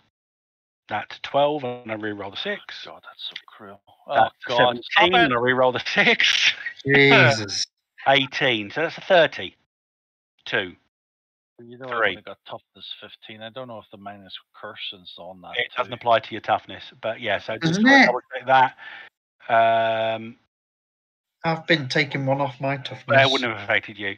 So let me just double check that. So the normal damage is strength +2, What are you making it saying? 14. Their bless is giving them a 15. 15, and I've completely forgotten what that total was there. 15, 20, 23, I think you 25, said. 30, Oh. 35, 30. Oh, I'm going to have to add that up again. Hang on. 15. That's a 7. 22. 32. 33. It's not armor piercing, so what's your toughness? It's still 15.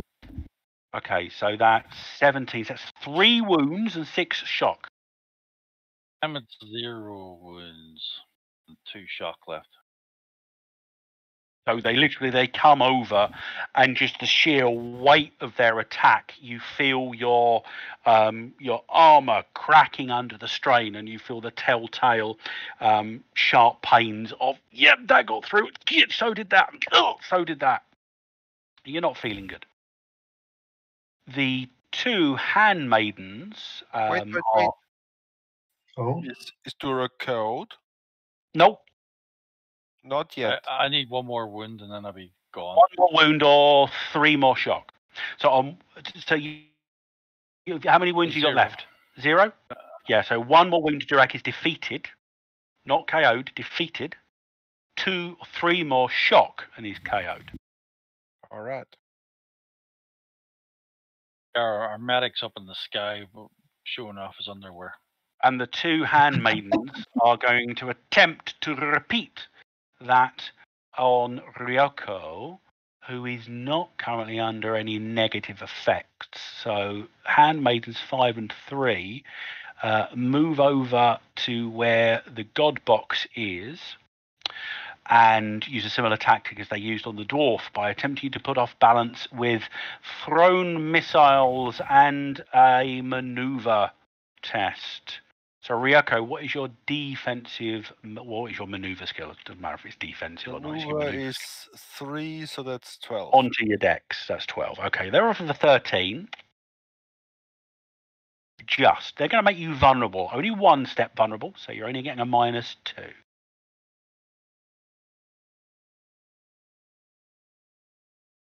So throw that on you there, just remember it. So these 2 guys are doing an all-out attack on you. So that's 14, 18, 19, 20 because of their blessed buffs from their companions. So what is your melee defense? My defense is 14. -2 because you're vulnerable. 12. 12. Good roll. 26. That's an outstanding success at the moment. Yeah. Opponent fails. I could feel that coming a mile off. Well done. All right. Give me 2 seconds. Just got to attend to something. But we've got the ones on Abram still, I think. They've not done anything yet, have they? Yeah, they missed. No, that was last round. No, that was definitely this round. Last round they hit me. They hit me for a wound and 2 shock last time. Stop your moaning. Look at me over here. I'm down to my last wound. Blood pouring out of me. Nobody can see it because it's all pooling into your boots of your armor. You can hear me splashing around in my arm. Drown in your own blood. Is that how you die? Yeah, stop mourning or I will roll your next defense rolls. That's a threat. That's a I want Theo to roll all our rolls. He's getting 19 on pretty much every roll. I was thinking to myself whether I should have played the card a little bit later after I got all my wounds. I did a reality check and then said, play the card. But it doesn't matter. Yeah, I just don't want that girl to escape. No, I think it's a good tactic because we don't want it to just zip away at the last second, or also we don't want him to zip in. Temple Guard number 7 is still KO'd, so 10 and 3. Again, they're going to do exactly the same tactic against Abram as they've been doing on the others. So it's combined all-out attack. These guys are not bless buffed. So 14 plus 4 plus 1, 19 versus your unarmed Abram. 10. 3 Oh, bonus die damage. yay.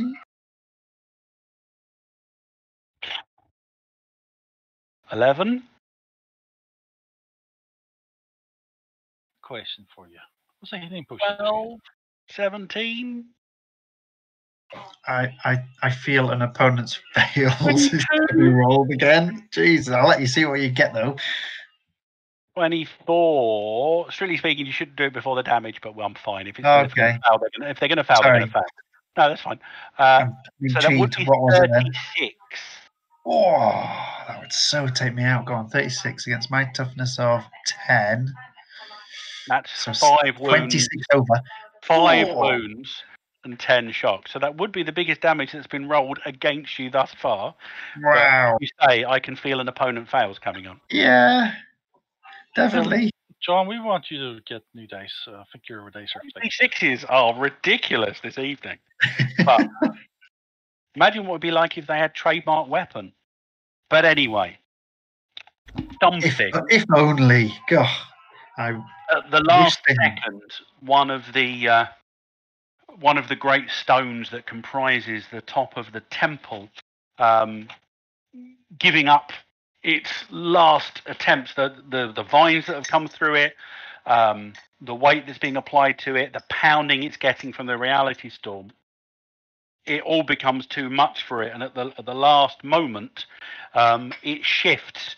You're still held fast for a brief few seconds, Abram, but the two Adinos attackers are completely thrown off kilter, and their blows hit thin air or ancient Mayan rock. I feel like I dodged one there. Whew. Theo, you can feel the power within the storm building to an inexorable release, and you feel that there's just one extra push from somewhere deep from within you will cause that release to be unleashed. You can The do end. it, Theo. DN, as before, 18. So is There's this been the one? 18s all throughout. This So is the one. as long as you don't roll a 1 now. This is we'll where you be- roll a 1. Yep. Yeah, if you roll a 1. Used all their second chances. They've used all their opponent fails. Yeah. Yeah, We've got nothing to help you with now. I got this, don't worry everyone. It's in the bag. Only a 5% chance of rolling a 1, surely. This is where we Right. either congratulate you or. Hey! Also Now. a 5% chance of the 20, I guess. Wow! At this point, as would be, I don't think anyone's got one, unfortunately, which is a crying shame. Glory card. Although you are in a mixed core Earth zone. Now, give me a second, because while the laws of the living land are out, one of the laws of core Earth is the law of glory. So you can choose to play for the critical moment to swap in a glory card from the deck with any of the cards you put into your pool as part of playing for the critical moment. And I'll let you do this now if you want to. So I get put a card into my Playing for the pool. critical moment, you put all of your cards from your hand into your pool. Okay, that's the Okay. first bit of playing for the critical moment. You can do it once per act, and generally it happens in dramatics.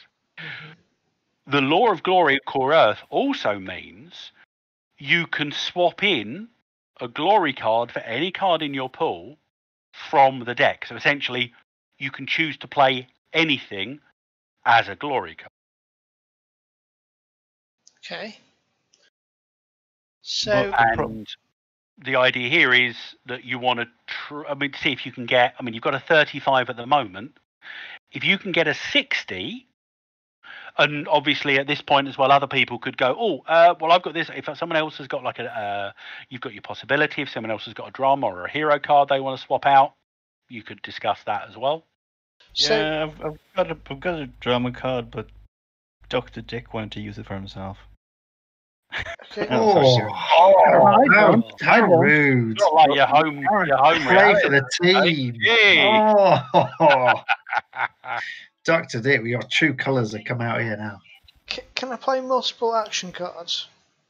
Yes, but the point is the glory card No. activates on a roll of 60 or more, but the action cards change your result. Oh, so Right. basically the only way I can do it is spend a possibility and hope, really, isn't it? Isn't there a surge going on right now, so you can't spend possibilities? Got a point. Yeah, forget all that. Yeah. Yeah. Oh, sorry. The Maelstrom's kicked off. So it was a good roll anyway. It's a fair card. Not as dramatically explosive as it could have been. Curse you, Dirac. But still good enough. So your difficulties were 18s. Well, now A standard success, so just getting over 18 is enough to take 2 shock off her. So in addition to completing the dramatic skill resolution, she's going to be unconscious. If you really want to rub salt in the wound, you could, and this is where your action cards could play, you could take your 25 to a 31, which would be an outstanding success, which would do 6 shock and strip her of 2 possibilities. It depends when I play the action card into my hand. You do it at the Well, end. I'm assuming if you're doing it, if you're playing for the critical moment, you just throw everything from your hand into your pool, and you've got access to everything. But if you do that at the end of the action, everything is discarded. So if you want to keep some of your cards, I wouldn't necessarily do that. Yeah, no, I'm happy with that. I think we'll just it being the 25. It's enough to do a good success. Yeah, that's fine. So that does 4 shock to Malacrix, putting her on 16. It drains her of another 2 possibilities, putting her down to 4. But more importantly, her connection with the Godbox that she has been maintaining throughout this period, with your defeat of the very core belief of her being, her connection with the Godbox snaps. Now, this was round 3, wasn't it? Yeah, we had a flurry, then a flurry. There is a 2 brief flurry rounds then. There is a brief lull where the storm just suddenly stops. It explodes out silently from the center and dissipates. Malacrix drops unceremoniously to the floor, inert, unconscious, unmoving. Theo, on the other hand, drops, gracefully settles to the ground On top behind Durac, Oh. alighting 1 foot then to the other down on the ground. At least he's not looking at my frock anymore. You hear a scream of rage, and those of you that are high enough at the top of the pyramid see off in the distance, probably about a good 700, 800 meters away, you can see the giant figure of the 12-foot tall Barrack car turn away from the fight, and he just leaps over the top of his gathered warriors and covers a distance of about 50 or 60 meters in one single bound, and he appears to be running full pelt towards the top of the temple. All of you make a quick reality skill check.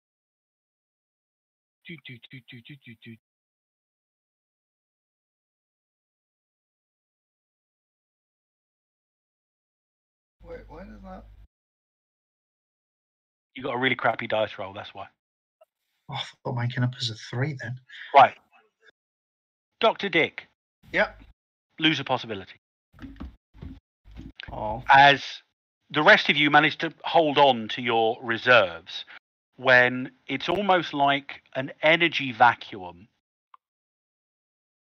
manifests where the Godbox is. You see waves of pressure begin to build up towards the Godbox. And it feels that those pressures are pulling energy in with it. Dr. Dick, the opponent you're fighting against, you see sort of almost a red and blue sort of 10% shadow of her get dragged away, and you look and you can see something similar leaving yourself. You also see a little bit of energy leaving your backpack or wherever it is you keep the heart of Ukan. I was That was going. your go. Don't we actually get a go? That was. I thought that was. Didn't everyone have a go this round? Nope. Theo. No. Oh, Theo went first, didn't he? That's Theo what we went did. first. Okay, cool. That works out the timing. Right. What are the rest of you doing? Could I go first to end this maelstrom, guys, or what? Can I just? Oh, that's meta. That's quite good. I like that. Oh, we need to end the maelstrom. Before or after the? Oh, I'll go first. Get rid of it. Yeah, that's why I planned it this way. So I'll go first, then you can all do what you want to do, because it'll kill this, and you can use your possibilities. Okay. I have no possibilities. Can anyone give us any? Do it until I do this. Right. Okay. I'll just attack one guy in front of me and get rid of it. I'll attack the handmaiden 9 because she's right in front of me. There's a -1 to this, isn't there? Still? Because you're still cursed. Yeah, you're not cursed anymore, Abram. Am I not? And this round will also see the end of your grasping vines. That's all I'm going to Right. get because there's no possibilities here. So it's a 15 missed. or a 13. Sorry. Yeah, Is that you missed. 13? Oh, Yeah. You trade blows. She seems to be a little bit staggered by what's gone on, but again, her shield works quite good. You're just scratching down her shield at this point. Okay, let's turn over. Maelstrom is now over. Yep. So the ability to spend possibilities comes back. By the way, you can all feel this energy build up, and even though it's not the villain's go or anything else, the energy is continuing to build up over the course of these 10 seconds, which is your go. Okay. Who's going next? I'm not sure if this is the moment. We'll but assume that the Doctor and Billy have been spending their time getting down off the temple. They're not actually still sat there. Okay. I'm going to Good. play I told him to leave. I'm going to play my setback card to slow Beauregard down somehow. Okay. Discard the card. You play the setback. Again, those of you that are at the top, Abram, you're paying attention. You can see he's an intimidating figure. I mean, the spear that he carries, he's 12 feet tall. The spear's at least 17 feet long. Nah, he looks tiny from here. But he's getting bigger. However, as he's running, you hear, let's make it cheesy. There's a as a gaudily decorated tourist bus just whips out of the jungle, probably doing a good 50 or 60 mile an hour, and just sideswipes Barrack Carr completely at the front, and he just disappears. It continues driving. So you see Lupe at the wheel, scared, but obviously committed to what she's doing, and she just pile drives into the Sara of the Idanos, and the truck continues driving and disappears into the jungle on the other side of the clearing that Carr was dealing with. You don't know what's going to happen. You don't know if he's taken him down, but it certainly delayed him. What else are you doing, Dr. Dick? Yeah, definitely dead. You can't see the body. He's definitely dead. It's all right. It's all right. I've seen him. He's dead. I'm just he got hit with a law rocket. He survived. But yeah, no. Tourist bus. Yeah. Those tourist buses are I'm going least. to do a multi-action against Handmaiden number 4. Okay. First, I'm going to do a trick, and then I'm going to shoot her just to make sure that she stays dead. Okay. She's going to do an active defense. Damn. Roll a 1. She's going to spend one of her own possibilities. Sick. So that's a 36. Wow. So her defenses are improved by 11. Please go ahead. How come whenever we do improved defense, we roll like a 7 and get nothing to our. Well, I've inherited Skellon's dice mojo for the last couple of rounds. But does that affect the trick defense? Yep. It affects any defense. Active defenses is against everything you might try this round. Well, okay. So it looks like But you might still do it. Her Let's trick do my backline. is. What did I say? She got a 36, didn't she? the So others will like do the Plus climactic 11. thing, not just be struggling down here, taking out a single. Well, Yeah, it well, happens. Sometimes you do really well previously. Don't forget, you double teamed the High Priestess Amalthea of the Pyrian Fire Temple, and you blew a major NPC off the side of a volcano. But sometimes the dice gods, as you said, are in Jesus, and you disconnect. Yeah, Joe. Oh, You're a realm runner, it's a. and you're in Korra, Yeah. so you just fail. Your gun jams. Oh. I wasn't using my gun. No, you're doing both, so you You're are. using both. You're doing a trick and shooting. Okay. So it's one single bonus number on both actions. Oh. But there you go. Realm Runner pays off once more. Ish. You have a second chance. Nope. I do have a hero card and possibility, but I can't use that. Won't help. But you did use up one of her possibilities as well. She only has 2. Yeah. Ha! She actually wasted those on me failing. Yes, you did indeed. Well done. You're Doesn't mean that anyone else trying to attack her this round is also going to have to go up against a melee weapons defense of 25 or something similar. Yeah, just look us all up here in the big combat, just all looking down, you looking impressed. Oh, wait, you couldn't do that because she. Wait, can you do? He's Durex had his turn. She can. No, use- she just. Oh no, you have a point. Well, it doesn't matter. Yes, okay. She gets a possibility back. Well pointed out. She can do an active defense, but you still rolled a 1 and critically failed Why can't she do an active defense? because she's already had a go this round. And she chose not to actively defend this round. Unless you've got a perk, you can't then go, oh, I've had a go this round. Oh, I'm going to actively defend again, which would use my next turn. Oh, so that dice roll didn't count then. Who's going after Dr. Dick? Abram, you are free. The grasping vines that were holding you collapse down. Basically, you see them, they crumble to ash, but the energy that's within them seems to get sucked towards the Godbox. If I just move something quickly. So why can't I get this thing to move? Okay, well, actually, that's not it. Let me just get rid of some pointers to clear the space.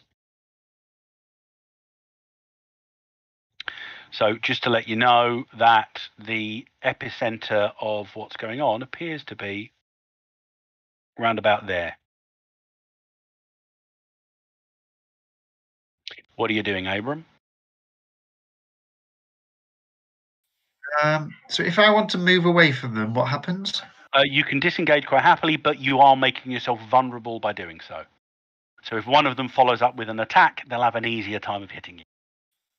Right. So they'll make it. But then I can shoot in combat anyway, can't I? You can. What's their dodge? They are currently at a dodge of 8. Because Are they still vulnerable from what I did? They are very vulnerable from what you did. Well, they're very vulnerable from what they did themselves, actually, by now. Okay, right. Dodge, and it's dodge against shooting, isn't it? Is that right? Well, actually, because you're firing in melee combat, it's dodge versus their higher of melee weapons or unarmed combat, so it will be a 10. So melee weapons 14 minus 4, giving them a 10. So if I step backwards, it will be slightly lower. If you step backwards, it will be an 8, but you'll be at minus. Yeah, you won't be at a minus 2 because you're not doing a second action. I might kill him. Who knows? Or not.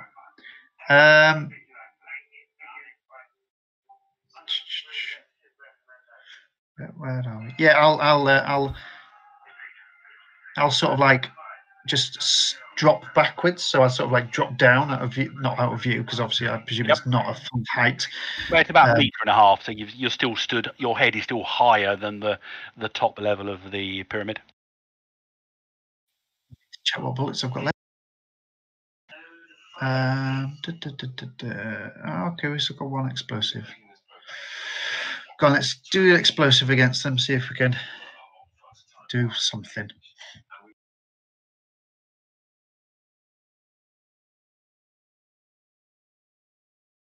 And we, oh no, yay! Temple Guard 10 and 3. Well, they're certainly going to hit them. Any bonus?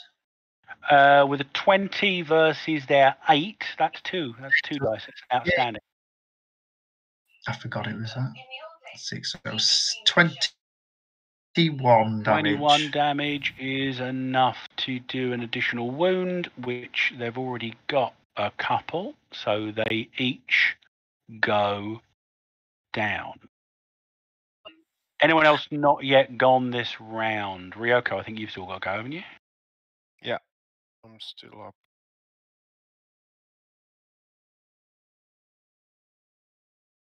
Okay, Handmaiden 7. Are you still a little bit wounded? Well, she's on 8 shock, just so you know, and they only have 11. So, plus she's got 2 wounds, and they only have 2, so 1 more wound will defeat her as well. Yeah, so let's take her out.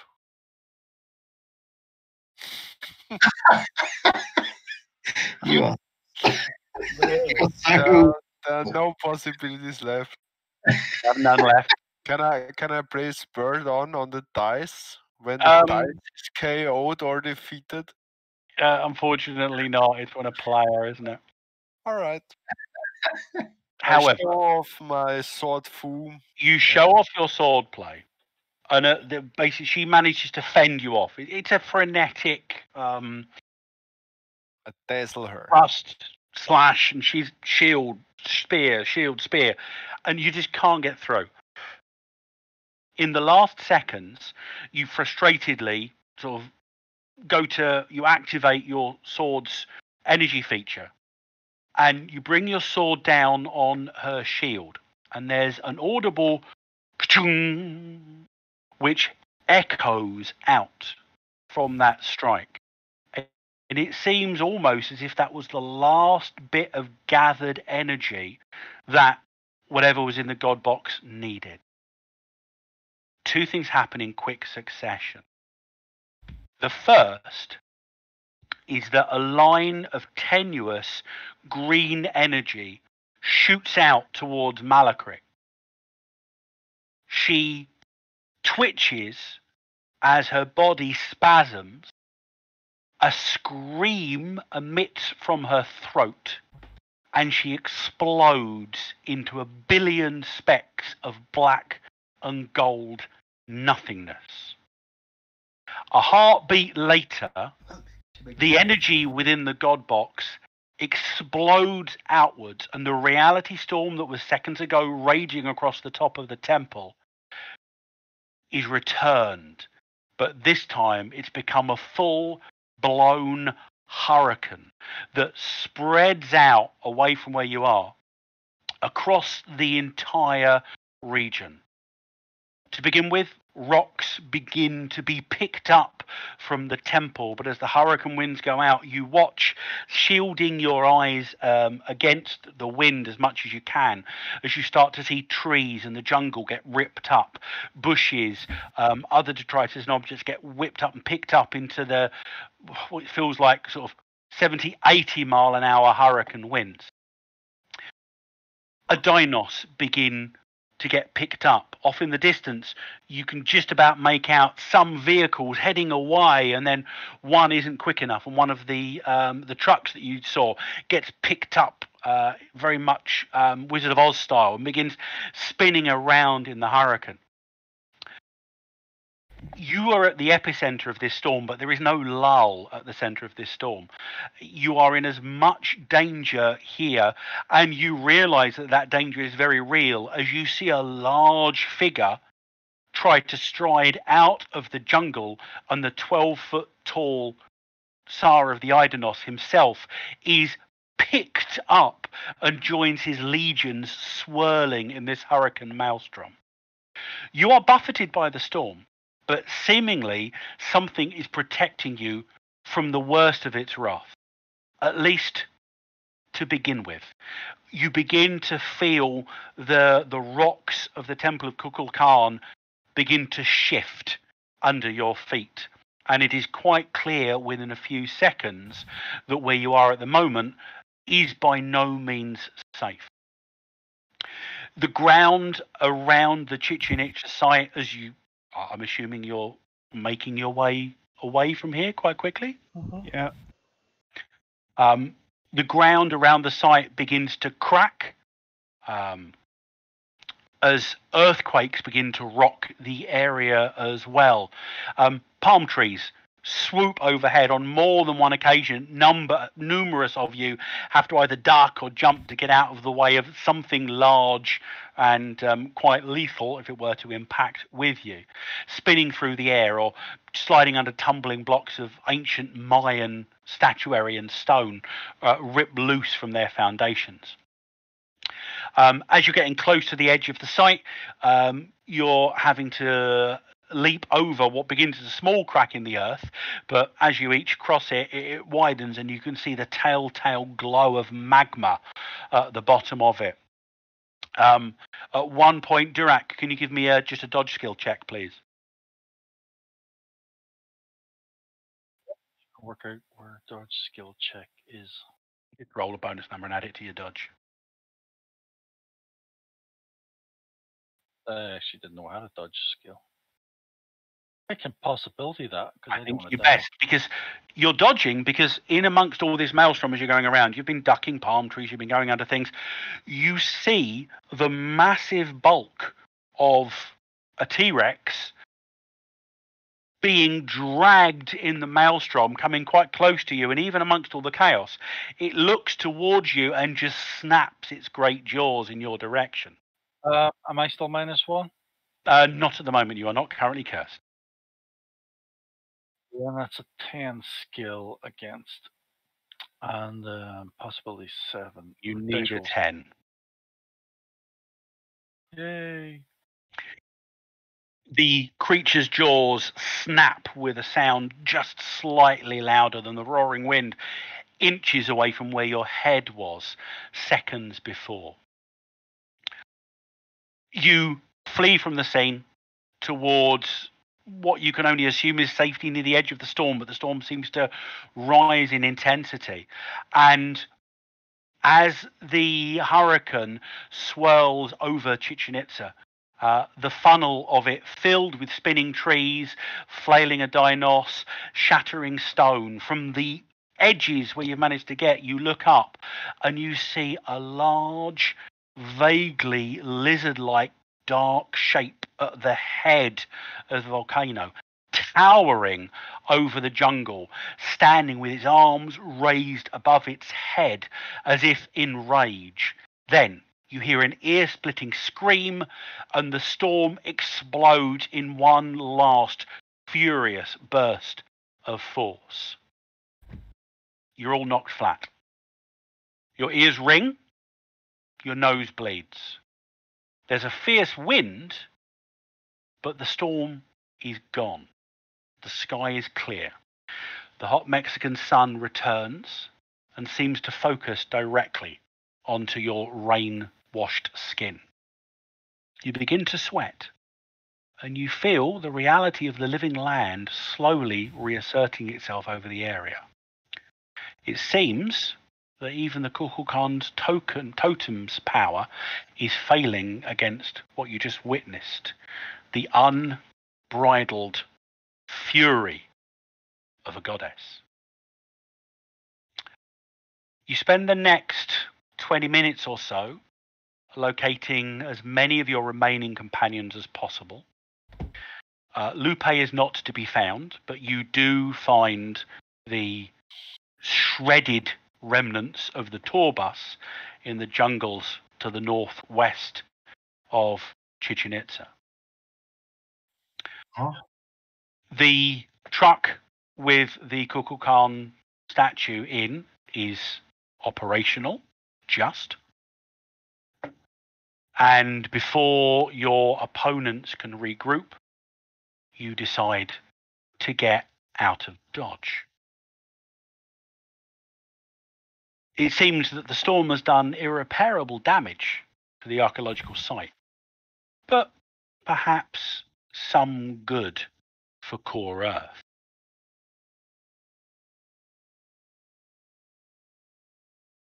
Eduardo, who was the police chief, thanks you. Healing is dealt with. And for the next few hours, you trek north and east towards what you think will be the coast and the edges of the invasion zone of the living land. The threat does not appear to have ended, however. TORG is a cinematic game, so as you're heading off into the sunset, from amongst the detritus of the Chichen Itza ruin, figures begin to stand up, survivors, and one survivor, a large block of masonry, probably a good 1.5 tons, 2 tons in weight, rises up and screams somewhere into the distance. The Tsar of the Idanos vengefully calling out his blood hot for the Storm Knights who thwarted him. What Well done. Storm Knights were. You ended the scene. Does You that ended the act. mean I'm fully healed? Did you say?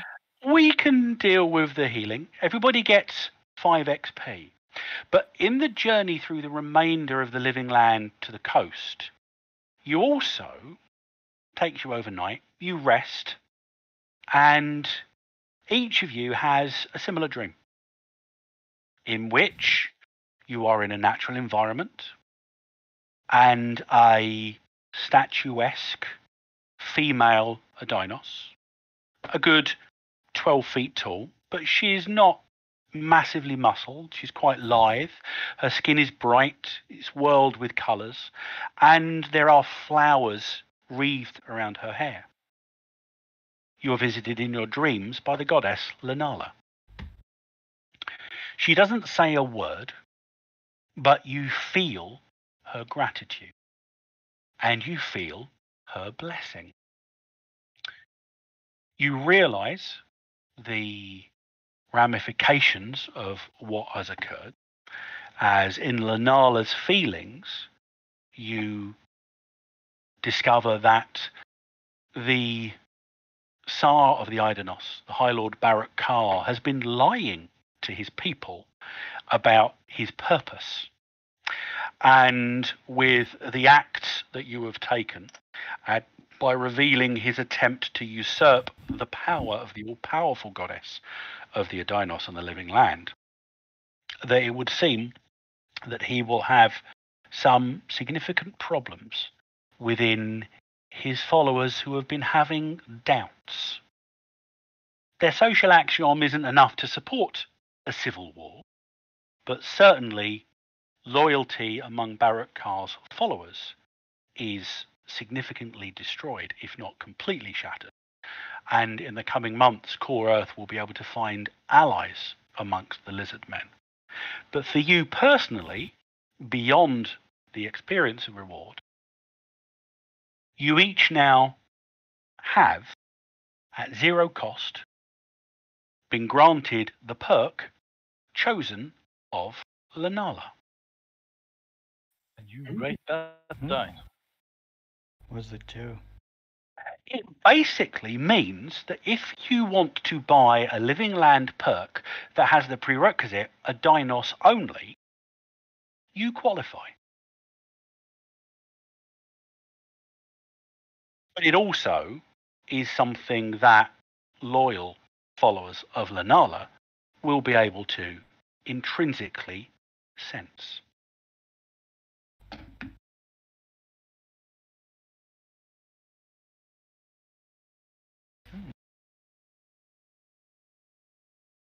don't know how you spell it down. I don't know. Dinos, or chosen of Lanala. Banana. Na-na-na. Na-na-na-na. Well, that's nowhere near where I thought it was spelled. Like Is that an N or an M there? I can't say. Yeah, la. No double L's, no double A's, nothing like that. It's just La. looks like La Mala. Because of the A. I'm going to do it again. Let me. I haven't actually. L-A-N-A. That's an N. L-A. Yeah, I typed it wrong the first time. It's an N. La. Theo, how does Theo feel after his divine encounter? I mean, clearly your reality is sound because you wiped the floor with Malacrix. Yeah, I'm invigorated by the whole thing. Obviously, the power of God is invincible. Certainly, when you're within the living land, your own faith is to a degree bolstered by the heightened local spirit axiom anyway. It doesn't actually come out in the game effects, but it's there. You've got a closer connection to your own divinity. Because while one reigns supreme within the living land, there are no world laws that prevent others from being a thing.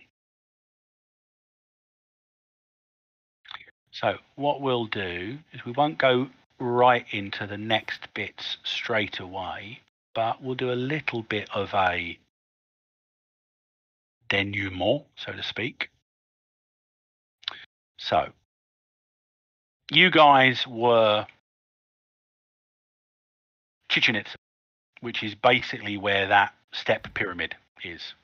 You didn't see it, but somewhere, a couple of miles, we're outside of Chichen Itza, probably 50 or so miles outside of Chichen Itza, was a maelstrom bridge, one of the structures that connects core Earth to Taktakur, which is the living land cosm. You head due north in an attempt to get out of the area. And after about 3 days travel through the undergrowth, you find yourself at the coast. You're able to make contact with your Delphi Council bosses, and they inform you that there is a boat docked 10 miles off the coast of the Yucatan Peninsula that is awaiting you. Is that close to big giant teeth trying to chew us all to death? Well, not just yet, but you might be. So we will end this evening. It's about 4 or 5 days later. You are still aboard the Delphi-owned cargo vessel, the Blatant Lie. That's the actual 10 miles off the coast of the Yucatan Peninsula, safely within core Earth waters. So you're about, if I can actually drag the right thing. Come on, I want to drag that. Not why won't it let me select the bloody pointer? Okay, I'll do that. I want that big pointer.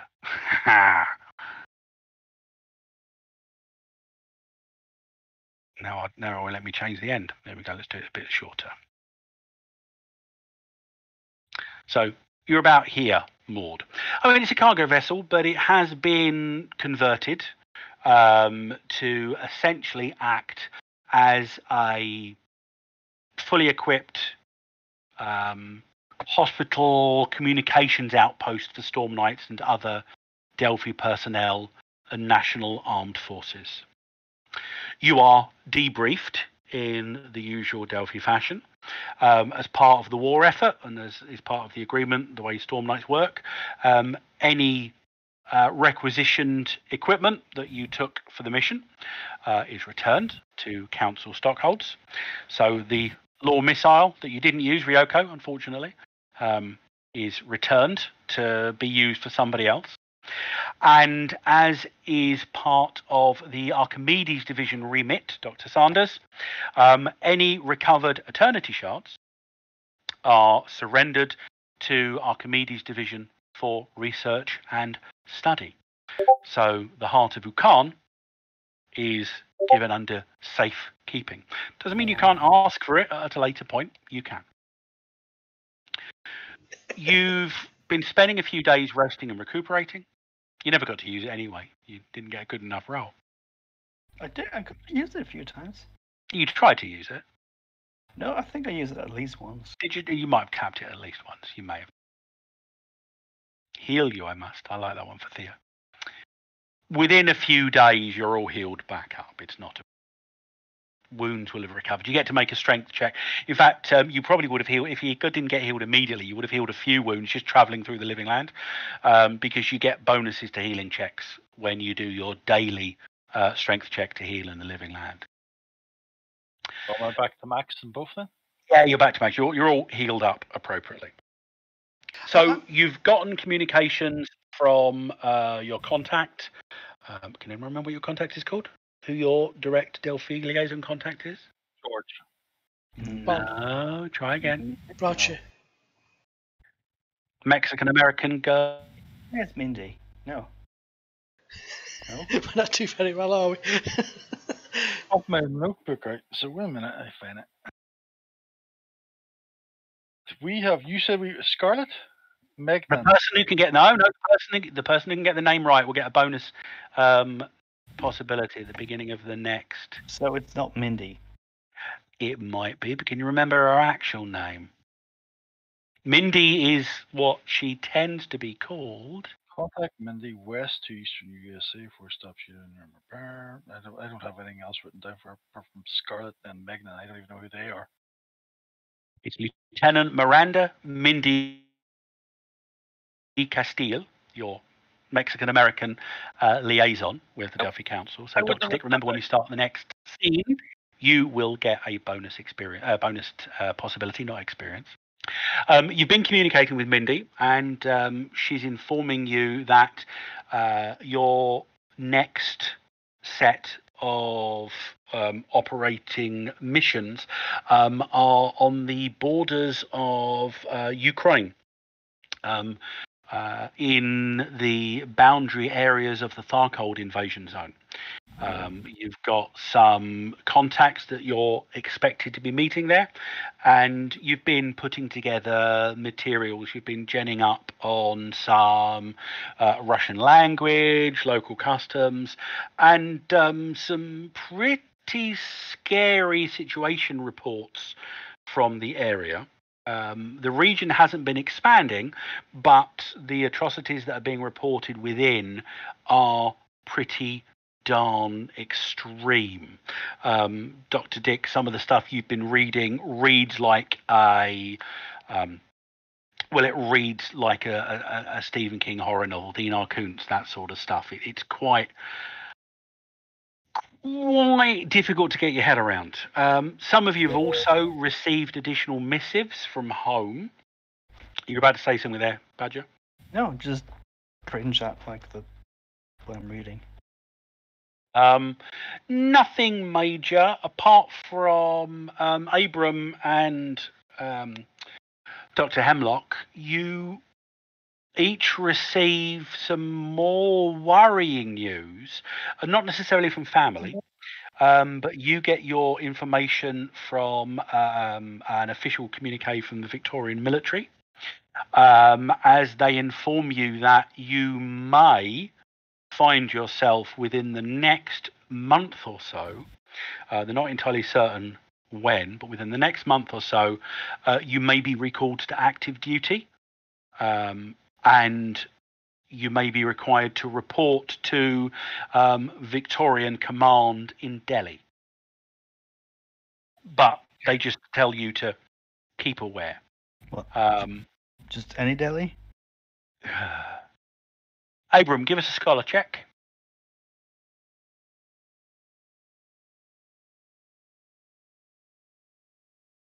Oh, that's a good scholar check. Okay. something about the telegram. Telegram. So what's a telegram? It's weird. Something about the telegram puts you on edge. So when you've got a few quiet moments, you go through some processes that you put together, and it is clear that whoever sent you this message knows your particular capabilities, because after treating it with a simple chemical solution, an additional message shows up on the back of the orders. And if the information on this is correct, it chills you to your very bones. It's a short message, and it reads, Gaia will be lost. We all will come to the new land. Okay. What that means, you're not entirely certain. Mull that over. I've got another little bit, but I just need to buy a break quickly. Gaia's going to be lost, so everyone's So- come in. Okay. Someone's saying Africa. Someone's saying Delhi, because Delhi is not in Africa. I'm just pointing this out here.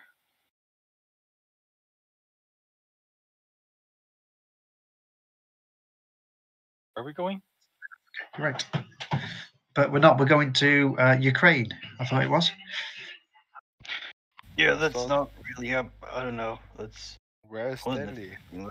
I thought It's- it was it's- Delhi in India. India. Delhi is in India. Yeah.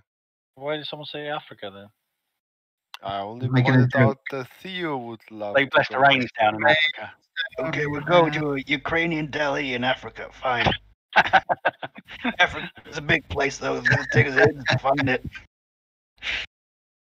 Look, it doesn't show up on Google.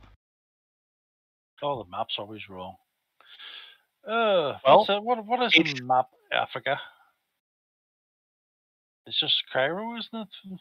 Africa. Big Well, we Africa? can have, if you want, we can have a quick. Let me just grab the day 135 image. Although this has moved on a little bit, because as I was about to point out, you're on day 135, 36, Because I think only Egypt was affected in the map you showed me last time, which is at day 90. Right, this is day 135. So this is the last information. You are currently Oh, it's going all the way weirdly south there. tokens. Let's get an object. Have to be careful. What we get for you? Let's make you guys let's make you guys a topaz for now. Why does the India one look like a plane? So you are currently over here. A plane? Yeah, look at Yeah, it. it doesn't look like a plane at all. Doesn't look anything like a plane.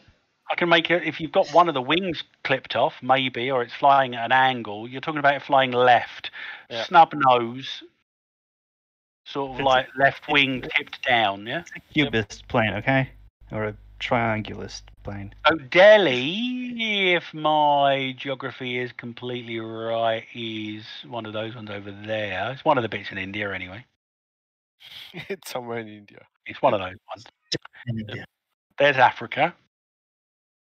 You know, we'll Yeah. recognise Africa, yeah? Yeah, we Yeah. all recognize Africa. For the American audience. And that's Ukraine. Wow. Just insult Irish one week and the Americans next week. Oh, it's brilliant.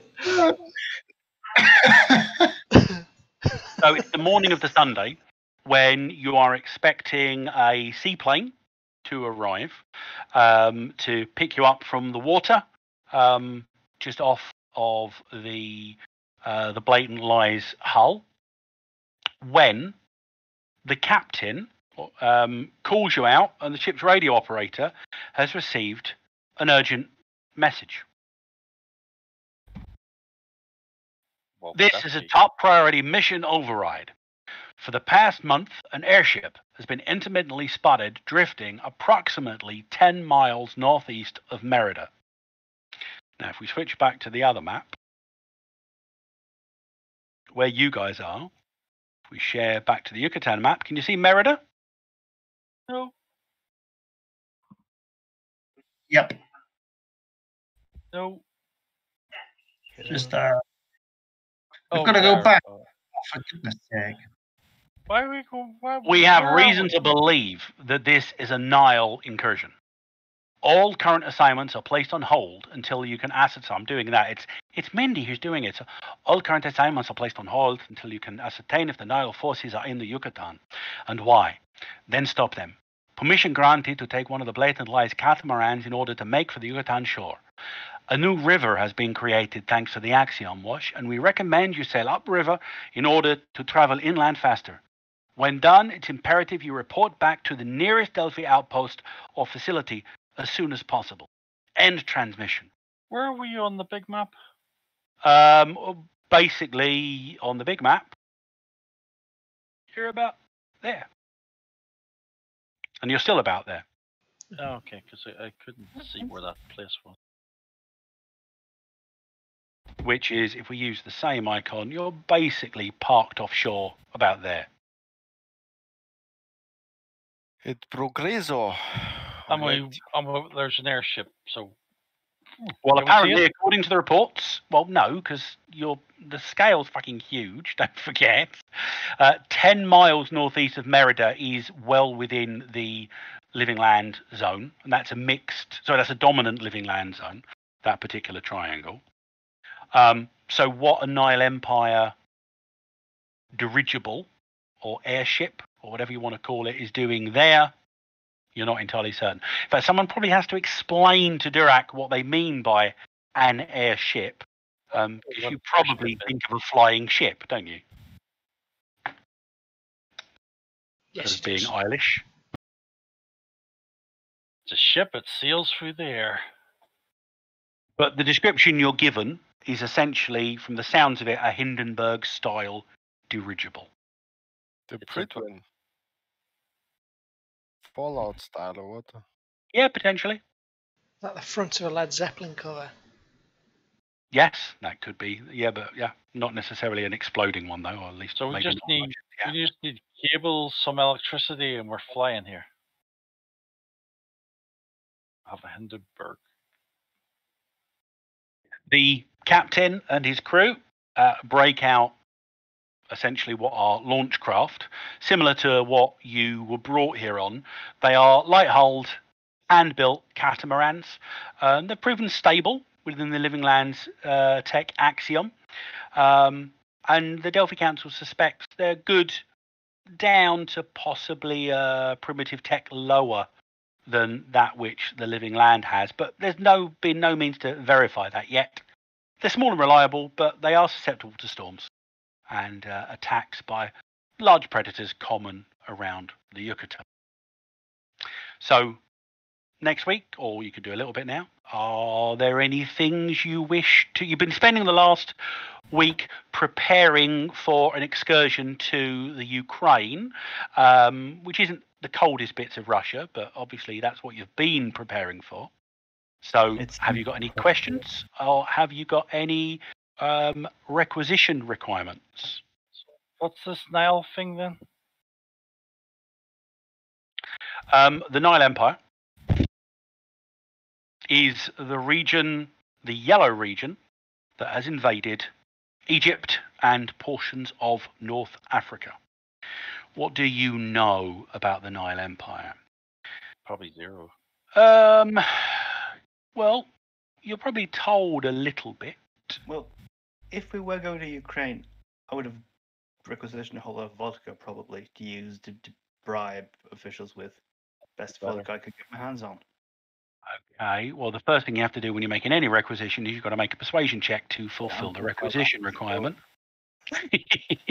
So, but you can do it all through one person, so to a degree. So, any Delphi Council requests, so you're not having to pay for stuff. Dragon Bath rounds, please. Yep, so your Dragon's Breath, I think I gave you the difficulty number for those previously. It was in chat. I think it was about a 12 or something like that. Hey, Mr. Bazooka Guy, do you need any more rounds to your bazooka? No, because I don't have a bazooka anymore. You do. Don't forget, anything you requisition gets given back at the end of the requisition period. because they're not made of money, is essentially what Quinn Sebastian has said to people that have said, why can't we keep the stuff? Yeah, well, an air-to-ground missile or something like that. Well, I don't It was know. quite a few days ago, wasn't it? I'm trying to find the conversation we had. Can anyone else remember when we were talking about what date we were talking about Dragon's Breath round on the Discord? Nope. I did. Ted did not read most of it. Let me unless just do a when I'm search working. on it. Let's do Dragons. I found it. Yay! Because we found it on the you put the link. So if I jump to there, shouldn't be an issue. Are you looking for Core Earth versions or higher than Core Earth versions? Sorry, what? The Dragon's Breath? If you remember, the Tech 23 version is doable, but it will increase the mishap range of your shots when you do a burst. But it was possible to make a harder requisition roll to get a Tech 25 version, which didn't have that instability. I'll just go for the Core Earth version because I'm not confident I'll end up with anything if I try and get a difficult one. Right, okay. So essentially, whenever you're making a requisition, you're essentially rolling against the difficulty number of the cost value. And I've got a big chart in the book, and it's at the end of the book if you've got it, where you can look and see what it's like a logarithmic values chart. And a value of 300 is a difficulty number of 12. So to make a requisition, you've essentially got to make a streetwise or persuasion roll.